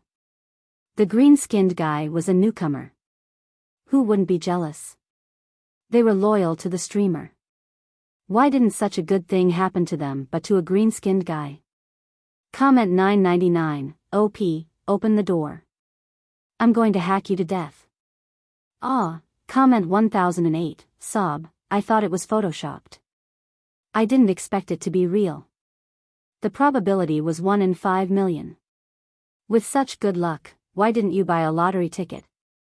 Why are you fighting for a slot in the live stream? I was so angry that my heart ached. I was jealous. Comment 2035, I'll sharpen my knife in secret. When I'm done, I'll hack you to death. Comment 4088, I'm waiting for the OP to transmigrate and fail. Comment 5555, it's our red team who got the first blood. If the next dimension got the slot, wouldn't we vomit? The OP helped me send a message to the streamer. I've washed up, stripped, and waited for her on the bed. Why isn't she here yet? It's already 520. Most people were envious, jealous, and hateful. A small number of people treated the OP like a koi fish and wished they could repost it every day. The OP, everyone is so passionate. I'll cherish the opportunity to touch the streamer's hand. I'll tell you how it feels when I come back. After attracting a wave of hatred, the OP quickly went offline. Not long after, the 5 million salted fish saw a small screen appear in Jiang Pengji's live stream. They clicked on it and saw an unfamiliar live stream. The streaming room was attached to Jiang Pengji's room, so they could watch it on the same screen. Jiang Pengji clicked on it too. Oh my god, I actually transmigrated. In the picture, the woman with a delicate and classic appearance widened her eyes in shock. She raised her hands and turned them over and over. The woman's hair was combed into a woman's bun. She was supposed to be gentle and virtuous, but she made an action that was completely inconsistent with her temperament and appearance. She gently pinched her face and couldn't help but let out a cry of pain and let go. I just fell asleep on my bed, and as soon as I opened my eyes, I ran here. I'm shivering. Host, where are you? The woman looked at the screen of the live stream with tears in her eyes and could not help but cry for help. Although it was only a 12-hour experience, she was shocked and scared to suddenly appear in an unfamiliar environment. The group of salted fishes fell silent. Jiang Pengji coughed softly and immediately sent a bullet screen to her. Host V, don't panic. Look around and see if there's anything to prove your identity. Oh, got it. The woman was not used to the clothes on her body and almost stepped on the hem of her skirt. Fortunately, there was no one around to see her embarrassment. She quickly moved to the bronze mirror on the dressing table and tried hard to stretch her face in front of it. She looked left and right and murmured, I'm sure it's a soul transmigration. There were some bamboo slips on the table in the room. She tried hard to identify them. She stared until her eyes were sore and barely recognized what was written on them. Zong. Zong. Guang. This name is quite masculine. Is this body called Zong Guang? She flipped through the other slips. Some were Shanju Sanren, some were Zong Guang, and some were Do Xianren. So, what is this body called? While she was puzzled, the door of the bedroom was gently opened. A woman dressed as a maid bowed gently and said, "My lady, there's a distinguished guest at home." The woman had her back facing the maid, so the maid could not see the stiff expression on her face. Dumbstruck, crazy screamed JPG, who could tell her what to do next. Ah, help. When the salted fishes saw her reaction, they all convulsed with laughter. This reaction was too funny. Perhaps the heavens heard the woman's voice. A prompt appeared at the bottom of the streaming screen. System prompt, please report to the master. I'll go over now. The woman forced herself to stay calm. Her voice was stiff as she imitated the system prompt and replied to the maid. The maid was surprised but did not think too much. The lady had caught a cold a while ago and only got better after half a month. It was normal for her voice to be stiff. After sending the maid away, the woman suddenly heaved a sigh of relief. She collapsed on the ground like a dehydrated salted fish. She muttered to the streaming screen, SOS. Based on the current situation, this body did not seem to belong to a commoner. What posture should she use to not expose herself? Speaking of which, will the baby not last 12 hours before being eliminated as a demon? The salted fishes laughed after hearing that. 12 hours? Can't you be a little more ambitious? The woman looked dispirited. She took a deep breath and the scenes and images of Jiang Pengji streaming appeared in her mind. She secretly encouraged herself. Don't be afraid, don't be afraid. You have a solid backing of 5 million and the streamer behind you. It turned out that the woman's worries were unnecessary. She was here to experience it. It was not like she could not really go back. The system would naturally open the door for her. This family's surname was Do. This was the territory of Yangshan in Shangyang County. The woman blinked her eyes after hearing that. As one of the fans of the streaming room, she naturally knew the latest developments in the streaming room.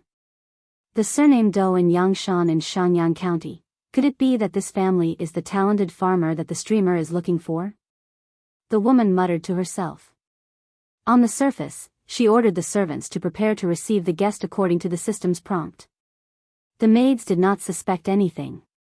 Instead, they felt that the lady was exceptionally straightforward that day. The only thing that was awkward was, she seemed to be suffering from an eye disease. Her eyes could not help but stare at a certain place. It looked strange and scary. There was a distinguished guest at the door today. The guest was the well-known former head of the Feng family, Feng Ren, one of the famous scholars. Others did not know why Feng Ren was there, but the woman knew that he was there on behalf of Jiang Pengji to recruit Do Shi.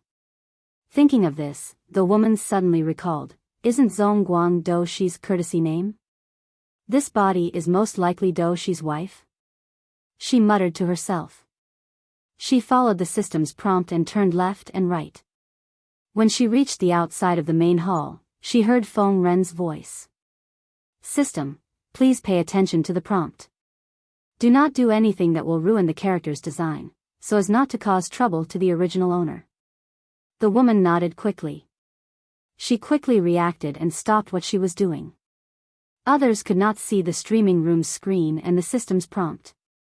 Her action looked like she was possessed. Sigh, I really don't know how the streamer can ignore the streaming room for 10 years and not be affected by the bullet screen. The bullet screen was full of obscene words and jokes. She held it in until her cheeks hurt. As she muttered, she realized that the two people in the hall who were chatting were looking at her. The woman was speechless. Oh my.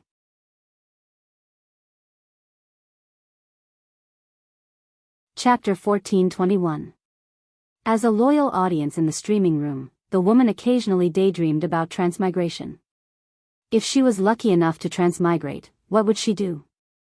Would she go with the flow and be a reserved and noble lady of an aristocratic family, enjoying the authentic ancient customs? Or would she rebel and release her nature to live a modern woman's style in the strict ancient times? Or would she learn martial arts from literature and imitate the streamer to be a heroine who was not inferior to any man? Would she be full of vigor and vanish into thin air while talking and laughing? However, no matter how much she imagined and daydreamed, it could not offset the embarrassment and nervousness when she was in the arena. Even if the transmigration was only for 12 hours, she did not want to lose her reputation as a Mary Sue in front of 5 million people. Kojiao Chi fan, don't panic, lucky queen. I believe you are the fattest. Shall we Chuangduan, hypnotize yourself that you are a streamer with an aura of 2.8 meters. What are Feng Ren and Do Shi? The woman could not help but twitch the corner of her mouth. She also wanted to calm down, but the bullet screen in the streaming room was too much of a hindrance. She could not imagine how Jiang Pengji did it. How could she completely ignore the bullet screen full of obscene jokes? I can't do it. The woman was not an actress. Her ability to control her emotions was only at an ordinary level. Although it could not be said that all her emotions were written on her face, it was not to the extent that she could not show her emotions. She was not aware of it, but others saw the subtle expressions on her face. Sadness, surprise, fear, retreat. All kinds of emotions flashed through her face. Feng Ren was speechless. This was Do Shi's wife? Do Shi looked at his wife with surprise and worry, but there was no reprimand or displeasure. It could be seen that Do Shi and his wife had a very good relationship. Master Feng, this is my wife. Do Shi smiled and went forward to hold the woman's hand. She suddenly stiffened and her fingers seemed to shrink back. Do Shi was puzzled, but he did not let her break away. Otherwise, it would be difficult to smooth things over in front of Feng Ren.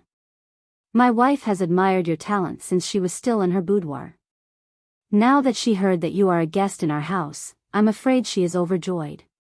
Hearing that their idol of many years had come to visit in person, it was understandable that the fans would be too happy to do something unruly. Feng Ren said with a smile, I saw that your mansion is in good order just now. I guess it's because your wife runs the house well and takes care of things well. The woman bowed in a slightly stiff manner. Her cheeks were flushed as she said embarrassedly, I don't deserve your praise. Mister, you're too kind.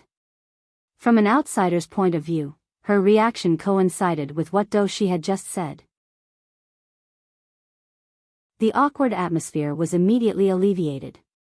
After sitting down, the woman's cheeks continued to redden, and she did not dare to raise her head to look at him for a long time. Zhang Jike's ping pong, I broke out in a cold sweat just now. After this stage, the next part should be easier, right? Tudu Feichio, your acting skills are not bad. Unbeknownst to him, the woman was already crying in her heart. She was really scared and worried. In a completely unfamiliar environment, facing a complete stranger, her heart was in her throat, but she could only brace herself and hold on. Do Shi and Feng Ren noticed the woman's uneasiness and embarrassment. Fortunately, both of them were gentlemen, and their current focus had nothing to do with her, so they did not dwell on her. Do Shi did not know Feng Ren's purpose this time, but the woman with the script knew. Feng Ren came to test Do Shi's ability. If Do Shi met the requirements, he would be promoted immediately. The woman tried her best to sit upright, and secretly sighed. The feeling of watching a live broadcast and being there was really different. She came just in time, and Feng Ren and Do Shi had not even exchanged greetings. Do Shi was secretly guessing Feng Ren's purpose this time. Could it be that Feng Ren's purpose this time was related to his own future? But, how could he be worthy of Feng Ren's personal visit? As far as he knew, there were a lot of talents in the Lanting General's camp. How could he be short of one person, let alone Feng Ren? While he was secretly wondering, Feng Ren, the old fox, had already begun to test him. Do Shi did not realize this, but the surrounding women were so excited that they clenched their hands on their knees, wrinkling the fabric of their clothes. The show was about to begin. May I ask, sir, why are you here? Doshi secretly pondered, and he also had a faint expectation in his heart. He tentatively asked Fengren, Yang Mountain is remote, if you want to do something, it might not be convenient. As Zhongguang said, I do have some difficulties here. Fengren said with a smile, under the order of the Lanting General, I am supervising the construction of the branch of the Golden Scale Academy, and the location of the branch is near Yang Mountain. I'm ashamed to say that I don't know much about Yang Mountain. If I want to build a big building here, I need help from someone who knows everything. Before I left, I heard from Huijie that there was a classmate who lived in Yang Mountain for generations, and he was familiar with construction. Maybe he could help. When I came here, I asked around, and then I shamelessly came to you. Doshi was stunned for a moment. He did not expect that Fengren came to him because of Fengju's recommendation. He said humbly, this is just a small matter. Sir, you can just send someone to inform me. Why do you need to come to my house in person? Although it was a help, it was also an excellent opportunity for Doshi, and others could not ask for it. If it was done well, he might be able to build a relationship with the Feng family, and he would have more connections in the future. It's not just for this, Fengren said with a smile, recently, I've been compiling books for children, and the content is related to the 100 schools of thought. The 100 schools of thought have a wide range of works, and even the Feng family has not collected many books. I heard from Huijie that Zhongguang is a descendant of the School of Agriculture, so you must have a lot of agricultural books in your house. I shamelessly came to your house to ask for advice from Zhongguang. It would be great if I could borrow 1 or 2 books. After listening to Fengren's explanation, Doshi naturally did not doubt it anymore. Instead, he was a little fearful.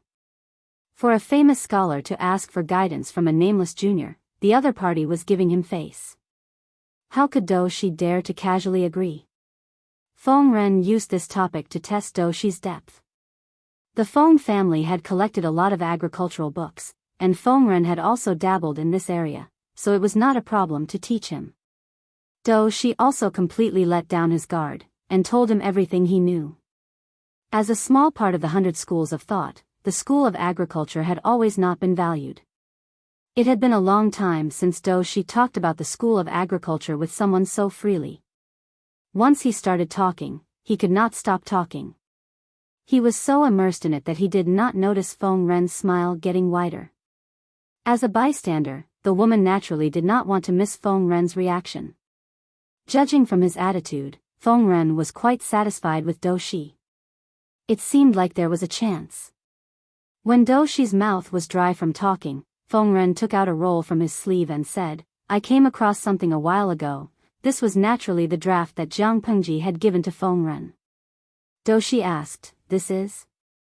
Fengren said, looking at the content, it seems to be closely related to the School of Agriculture. Doshi's curiosity was aroused, and he boldly borrowed it from Fengren. He did not feel anything at first glance, but when he looked at it carefully, he felt like he had found a treasure. Fengren did not disturb Doshi, but waited with a smile. From the corner of his eye, he saw that Doshi's wife was looking at him with a look of understanding. He had the illusion that a junior had seen through his plans.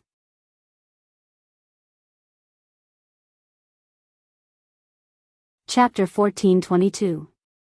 The woman saw through it but didn't say it out loud. Fengren had a better impression of her. On the other side, Doshi was getting more and more excited.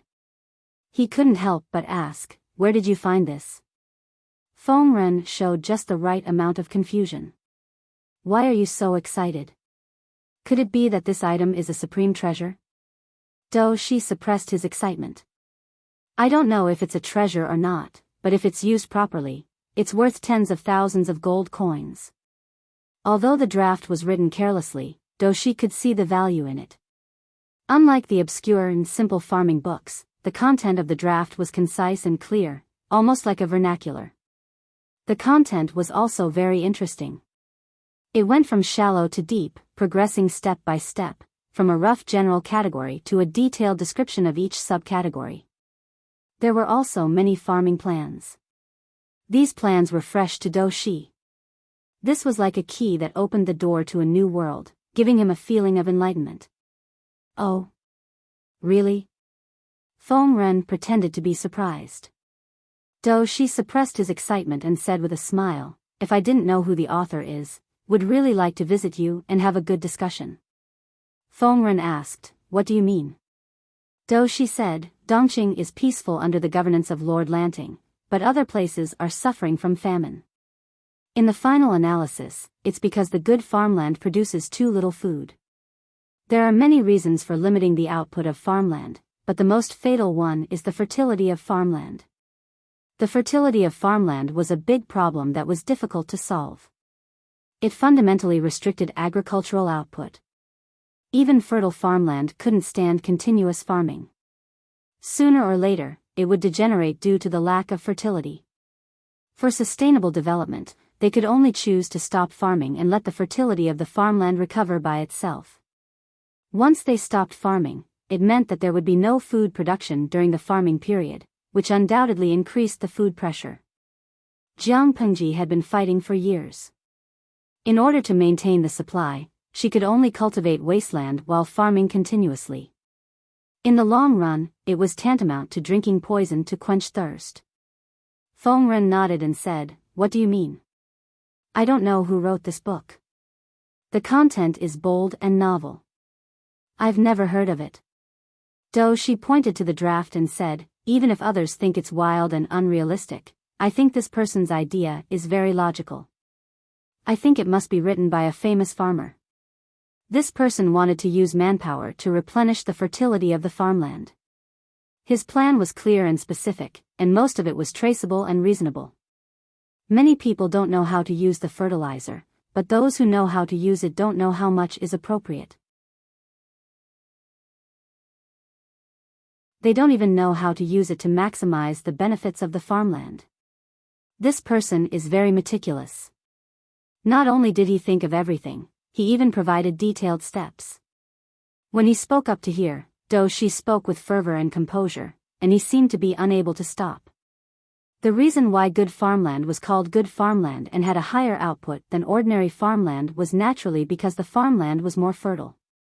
If external forces were used to interfere with the fertility of the farmland could be maintained at an extremely high level of fertility without the need for plowing and fallow. Would there be any need to worry about a high harvest? The Do family was considered a relatively large and wealthy family in Yangshan. Do Shi himself was a member of a farmer's family, so he was very familiar with the process of farming. In order to increase output, he often studied in this area, and he had also summed up a set of farming experience. It was precisely because of this that the Do family's output was much higher than that of others. However, comparing Do Shi's method to the contents of the draft was like comparing a pearl to the bright moon. Looking at the contents of the draft, there should be more than this. Do Shi sighed and said, I don't know who it is, but if I'm lucky enough to meet him, I must talk to him through the night. As soon as he finished speaking, Feng Ren, Madame Do, and the 5 million salted fish all looked at him strangely. Talk to him through the night? Ha, in your dreams. Tout de fait, Beauty Ci said that sleeping together and talking to him through the night are all benefits that belong to him. Although Feng Ren did not know the relationship between Jiang Pengji and Wei Ci, he knew that it was unlikely that a female noble would be too intimate with a subordinate of the opposite sex. Do Shi's theory was passable, but he did not know how it would turn out in practice. After all, there would always be people who said one thing and did another. Feng Ren tricked Do Shi into leaving with a few words. Seeing this, Madame Do also wanted to follow. Do Shi advised, Madam, it's very windy outside, and you've just recovered from a cold. It's better for you to recuperate in the manor. The woman did not know how to respond before following him out. Feng Ren, who was at the side, helped her.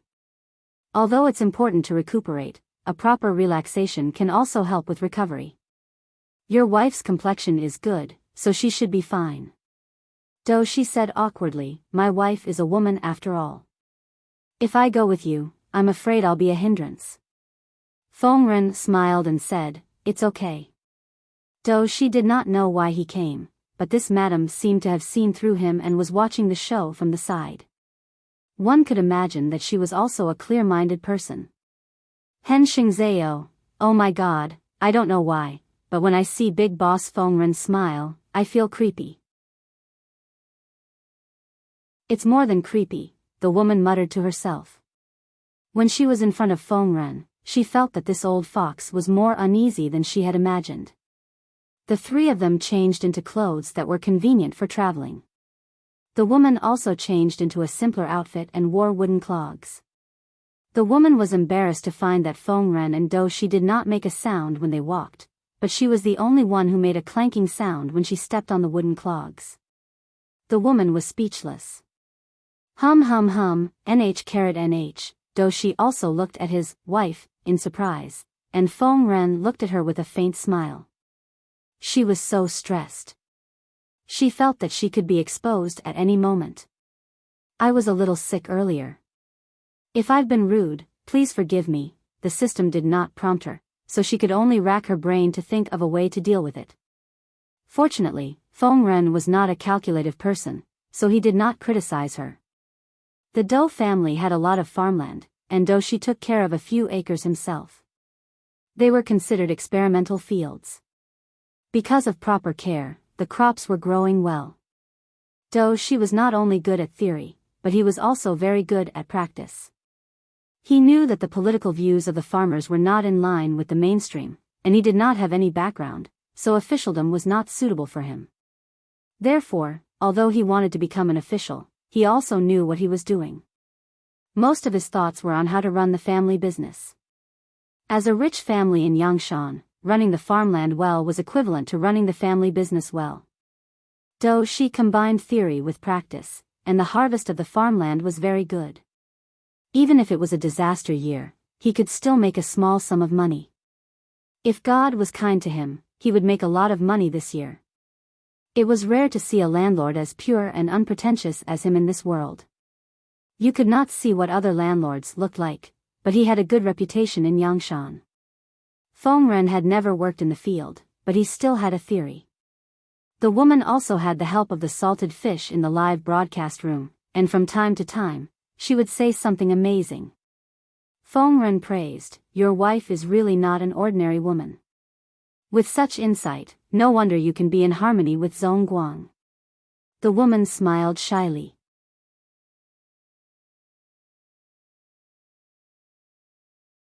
Chapter 1423. Fengren and Do Shi chatted happily as if they were old friends. The more Fengren knew about Do Shi, the more satisfied he was. However, he was not in a hurry to reveal the purpose of the expedition. Instead, he secretly sounded Do Shi out and wanted to know what Do Shi thought of the Duke of Lanting. No matter how great Jiang Pengji was, there were still many conservative people who did not buy into her. Do Shi did not look like a pedantic person, but it was hard to guarantee that he would not be conflicted because of Jiang Pengji's gender. There were precedents of people refusing to conquer because of their gender. I didn't expect Yang Mountain to be such a paradise. Fengren smiled as he took off his bamboo hat and put it in front of his chest. With one hand behind his back, he stood beside the field and looked into the distance. He said, "Lanting Duke plans to build a branch here so that the children can stay away from the mortal world and focus on their studies." Do Shi smiled and said, "It's a blessing for the people of Yang Mountain that the Duke of Lanting has taken pity on Yang Mountain." Even though Do Shi had lived in Yang Mountain for a long time and rarely went out, he had heard of the famous Golden Scale Academy. If the branch could be located in Yang Mountain, it would undoubtedly bring a large number of people to Yang Mountain, and the increase in population would naturally boost the local economy. Fengren said, "Oh? Zhongguang has seen through everything. There would always be people who like to argue." Many mediocre people felt that the establishment of a branch academy was a bad thing. They felt that it was a huge construction project that wasted manpower and money. Do Shi was a commoner, but he could see through everything so clearly, which made Fengren like him even more. "I'm just trying to show off in front of an expert." Do Shi said humbly, "I don't deserve such praise." Do Shi was a wealthy landowner in Yangshan, and he was also the son of a farmer. Naturally, his eyes were closer to the common people. Of course, he knew how good it was for young Shan to build a branch. Even a pig could take off standing on a wind gap, not to mention a hurricane in the Golden Scale Institution. Humility is a virtue, but you can't undervalue yourself. Feng Ren said with a smile. When the matter of the school division was first announced, many people were not optimistic about it, and some even slandered it. There were many famous people among them. Thinking about it, it makes me laugh. These words were indirectly praising Do Shi for being as knowledgeable as those famous scholars.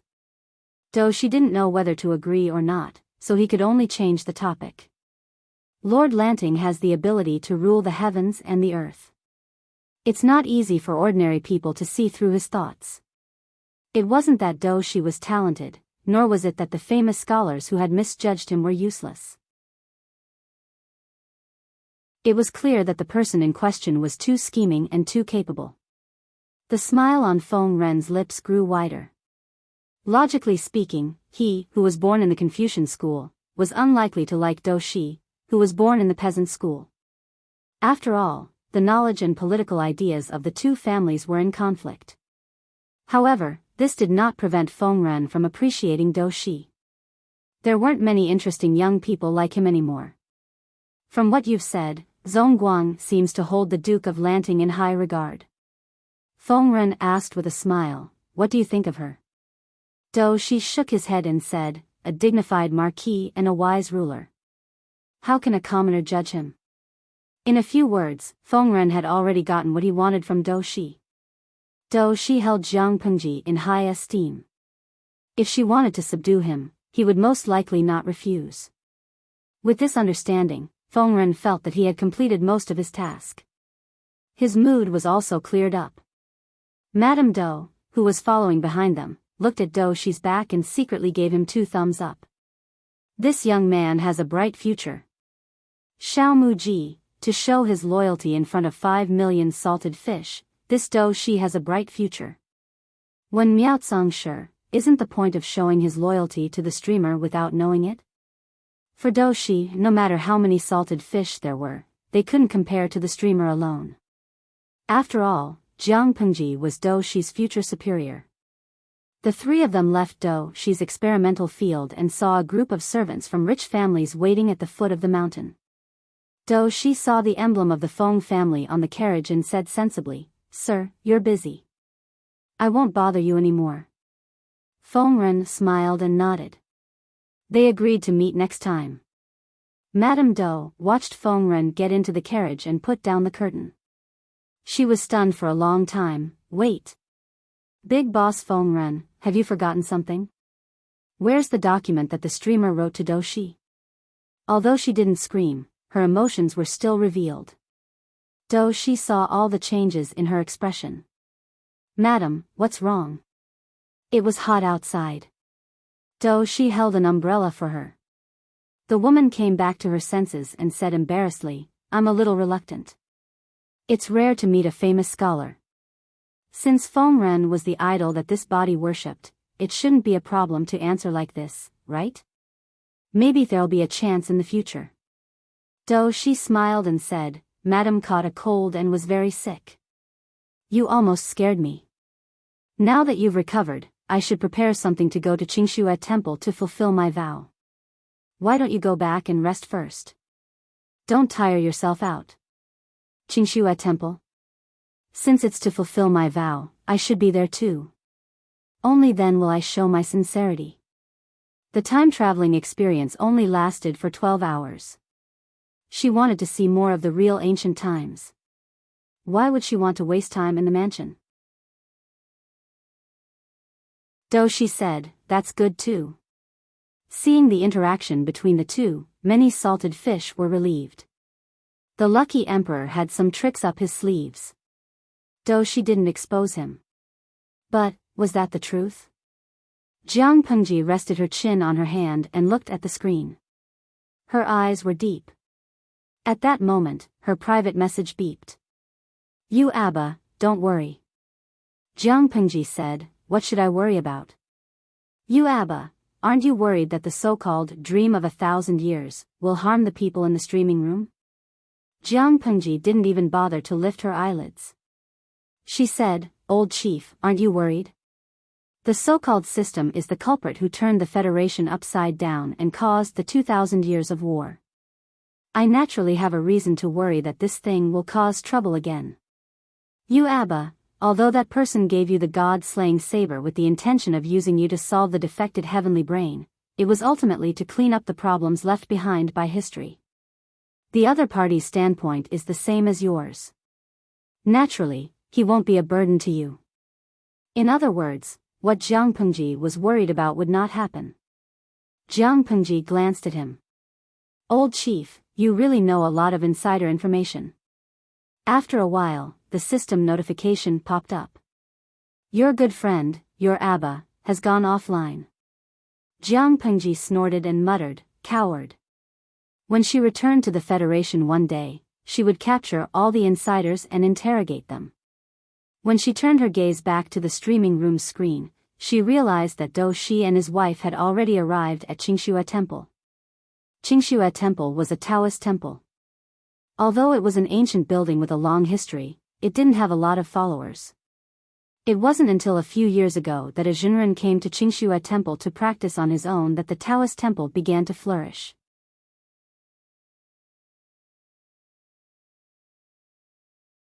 Chapter 1424. Many believers came here to ask for divination. Since the divination was so accurate, it was hard for the incense to not be popular. Immortal Liru was over 70 years old, but to outsiders, he had white hair and a youthful complexion. He was hale and hearty, and his steps were steady. Madame Dou had visited Taoist temples during holidays, but those temples were more like tourist attractions. Many Taoist priests were also there, and they did not look like otherworldly masters at all. In contrast, the Qingxue temple was much quieter. The believers and Taoist priests who came and went were pious. She calmed down and followed Dou Shi into the Taoist temple. What do you think of this place, madam? The woman was slow to react. She smiled and said, It's very good. It's not grand, but the atmosphere is very comfortable. After that, she looked around curiously, as if everything was new to her. Dou Shi was speechless. The two entered the main hall. The temple master, Immortal Liru, was also there. He was explaining the divination of a believer in a low voice. When Immortal Liru was done, Dou Shi stepped forward. After greeting each other, Dou Shi explained the purpose of his visit and asked about the requirements for the vow. Immortal Liru glanced at Madame Dou. He frowned slightly at first, but then relaxed. Your wife's complexion is excellent and her aura is strong. It seems that she has passed the hurdle and will recover in a few days. Immortal Liru summoned a Taoist boy and asked him to take Madame Dou to burn incense elsewhere. The latter could not have asked for more and walked briskly. Hearing the sound of Immortal falling on the ground gradually fade away, Dou Shi's face suddenly darkened. Immortal Liru said, according to the divination, your wife won't survive the cold. Now that the heavens have blessed her, she should be fine. Immortal, this one, is definitely not the real Zhuojing. He's not some mountain spirit or wild monster. Dou Shi said, my wife was born in a poor and illiterate family. But this one is different. His words and actions are very different from my wife's. Immortal, do you have a way to get rid of this demon? Dou Shi did not care about the mountain spirit or wild monster. He just wanted his wife back. According to Immortal Liru's previous assertion, his wife would not leave this world for long. But he could not tolerate a stranger occupying her body. Don't worry, layman Dou. Immortal Liru comforted Dou Shi. This is your wife's fortune. It's not a bad thing. Dou Shi was surprised. What do you mean? Now, this young householder is a lucky star, perfected Liru said with a smile. I hereby congratulate householder Dou and his wife for growing old together. Dou Shi was stunned. Dao master, do you mean, my wife will be back soon? Adept Lu Ru said, if I'm not wrong, that little lucky star can only stay here for 12 hours. In any case, he could be considered as half a savior. Don't try to crush him to death so easily. Do Shi's heart, which had been hanging in suspense, finally calmed down. Not a mountain spirit, but a lucky star? He was glad that he didn't act impulsively. Otherwise, things would have really gone south. Naturally, Madame Do was unaware of the conversation between Do Shi and enlightened Master Liru. She sent the Taoist boy away. Seeing that there was no one around, she instantly let loose her natural instincts. She wished she could kick away the wooden clogs. These things were really difficult to wear. It smells so good. She tiptoed on one side of the courtyard wall. She could clearly smell the fragrance of flowers drifting in from outside the courtyard, but she couldn't see the scenery. Looking left and right, she saw that there was no one around. She took off the wooden clogs and climbed up the rockery. Indeed, there was a beautiful scenery outside the courtyard. These Taoist priests really know how to enjoy life. It's such a blessing to live here in retirement. It would be even better if I had a cell phone and Wi-Fi. As someone who couldn't live without a cell phone 24/7, if not for the novelty of transmigration, she really couldn't stand the time without one. In the distance, Do Shi was speechless. She really had the temperament of a child. He waited for a while for the other party to climb down to her heart's content before calling out to her. Madame Do didn't know what to do, but when she heard Do Shi say that the matter was settled and they could go home, she believed him. On the way back, Do Shi saw that she was extremely curious about the market outside, so he found an excuse to take her for a stroll. Madame Do mumbled softly. A good man who's willing to buy things for his wife. What a rare and endangered species. Do Shi was indeed a very good person. No matter what small item she fancied, he would happily pay for it. Of course, she didn't buy anything expensive. Most of them were ornaments, sachets, or snacks from the stalls. In ancient times, the market was poor and there weren't many goods. Women only shopped for the atmosphere, and they got bored after a while. Do Shi saw that she looked a little tired, so he offered to take a break at the tea house. What are you thinking about, madam? Do Shi saw that she stirred the tea but didn't drink it, looking absent-minded. Indeed, the woman didn't drink tea. Tea in this era was a dark cuisine. All kinds of seasonings were used to boil it, and the taste was very strange. I'm thinking about Feng Ren's declaration of war. Her mouth moved faster than her brain. When she realized what she had said, she hurriedly tried to salvage the situation. She silently held her vest tightly and looked pitiful. The salted fish in the live broadcast room was angry that she didn't fight for it. It wasn't easy for her to survive until now, but this lucky emperor actually blew up her own vest. Do Shi ignored the way the woman addressed Feng Ren, and his sharp ears heard the word declaration of war. His heart skipped a beat. He suddenly understood something and almost dropped the teacup. I didn't say anything just now. Do Shi looked at her. Although it was a familiar face, her expression was unusually unfamiliar. This person was more lively than his own daughter. Looking at her, little Lucky Star was really young. What did Madame say just now? Do Shi looked puzzled, as if he really didn't hear anything he shouldn't have. The woman coughed softly. I didn't say anything just now. Do Shi accompanied her as they strolled to many places outside. The sun gradually darkened the horizon. After returning to the residence, Do Shi asked the kitchen to prepare a rather sumptuous meal. The chef in the kitchen muttered in a low voice. It's not the new year, could it be that something good happened? Although Do Shi was rich, he wasn't extravagant. As a son of a peasant family, his style was still very simple. Now, however, he was serving a distinguished guest. The kitchen staff were naturally surprised. Do Shi saw that the woman's expression was as usual, and her dining etiquette was also good. He secretly thought to himself, Lucky Star's living conditions in the past must not be poor. Unbeknownst to him, the woman proudly posted a bullet screen in the live broadcast room. There's still half an hour to 12 hours. I didn't blow up my vest, isn't I amazing? The salted fish all gave her likes. Amazing, amazing. Jiang Pengji was speechless. Forget it, let's not expose her. Though she didn't mean to hurt anyone, so there shouldn't be too much to worry about.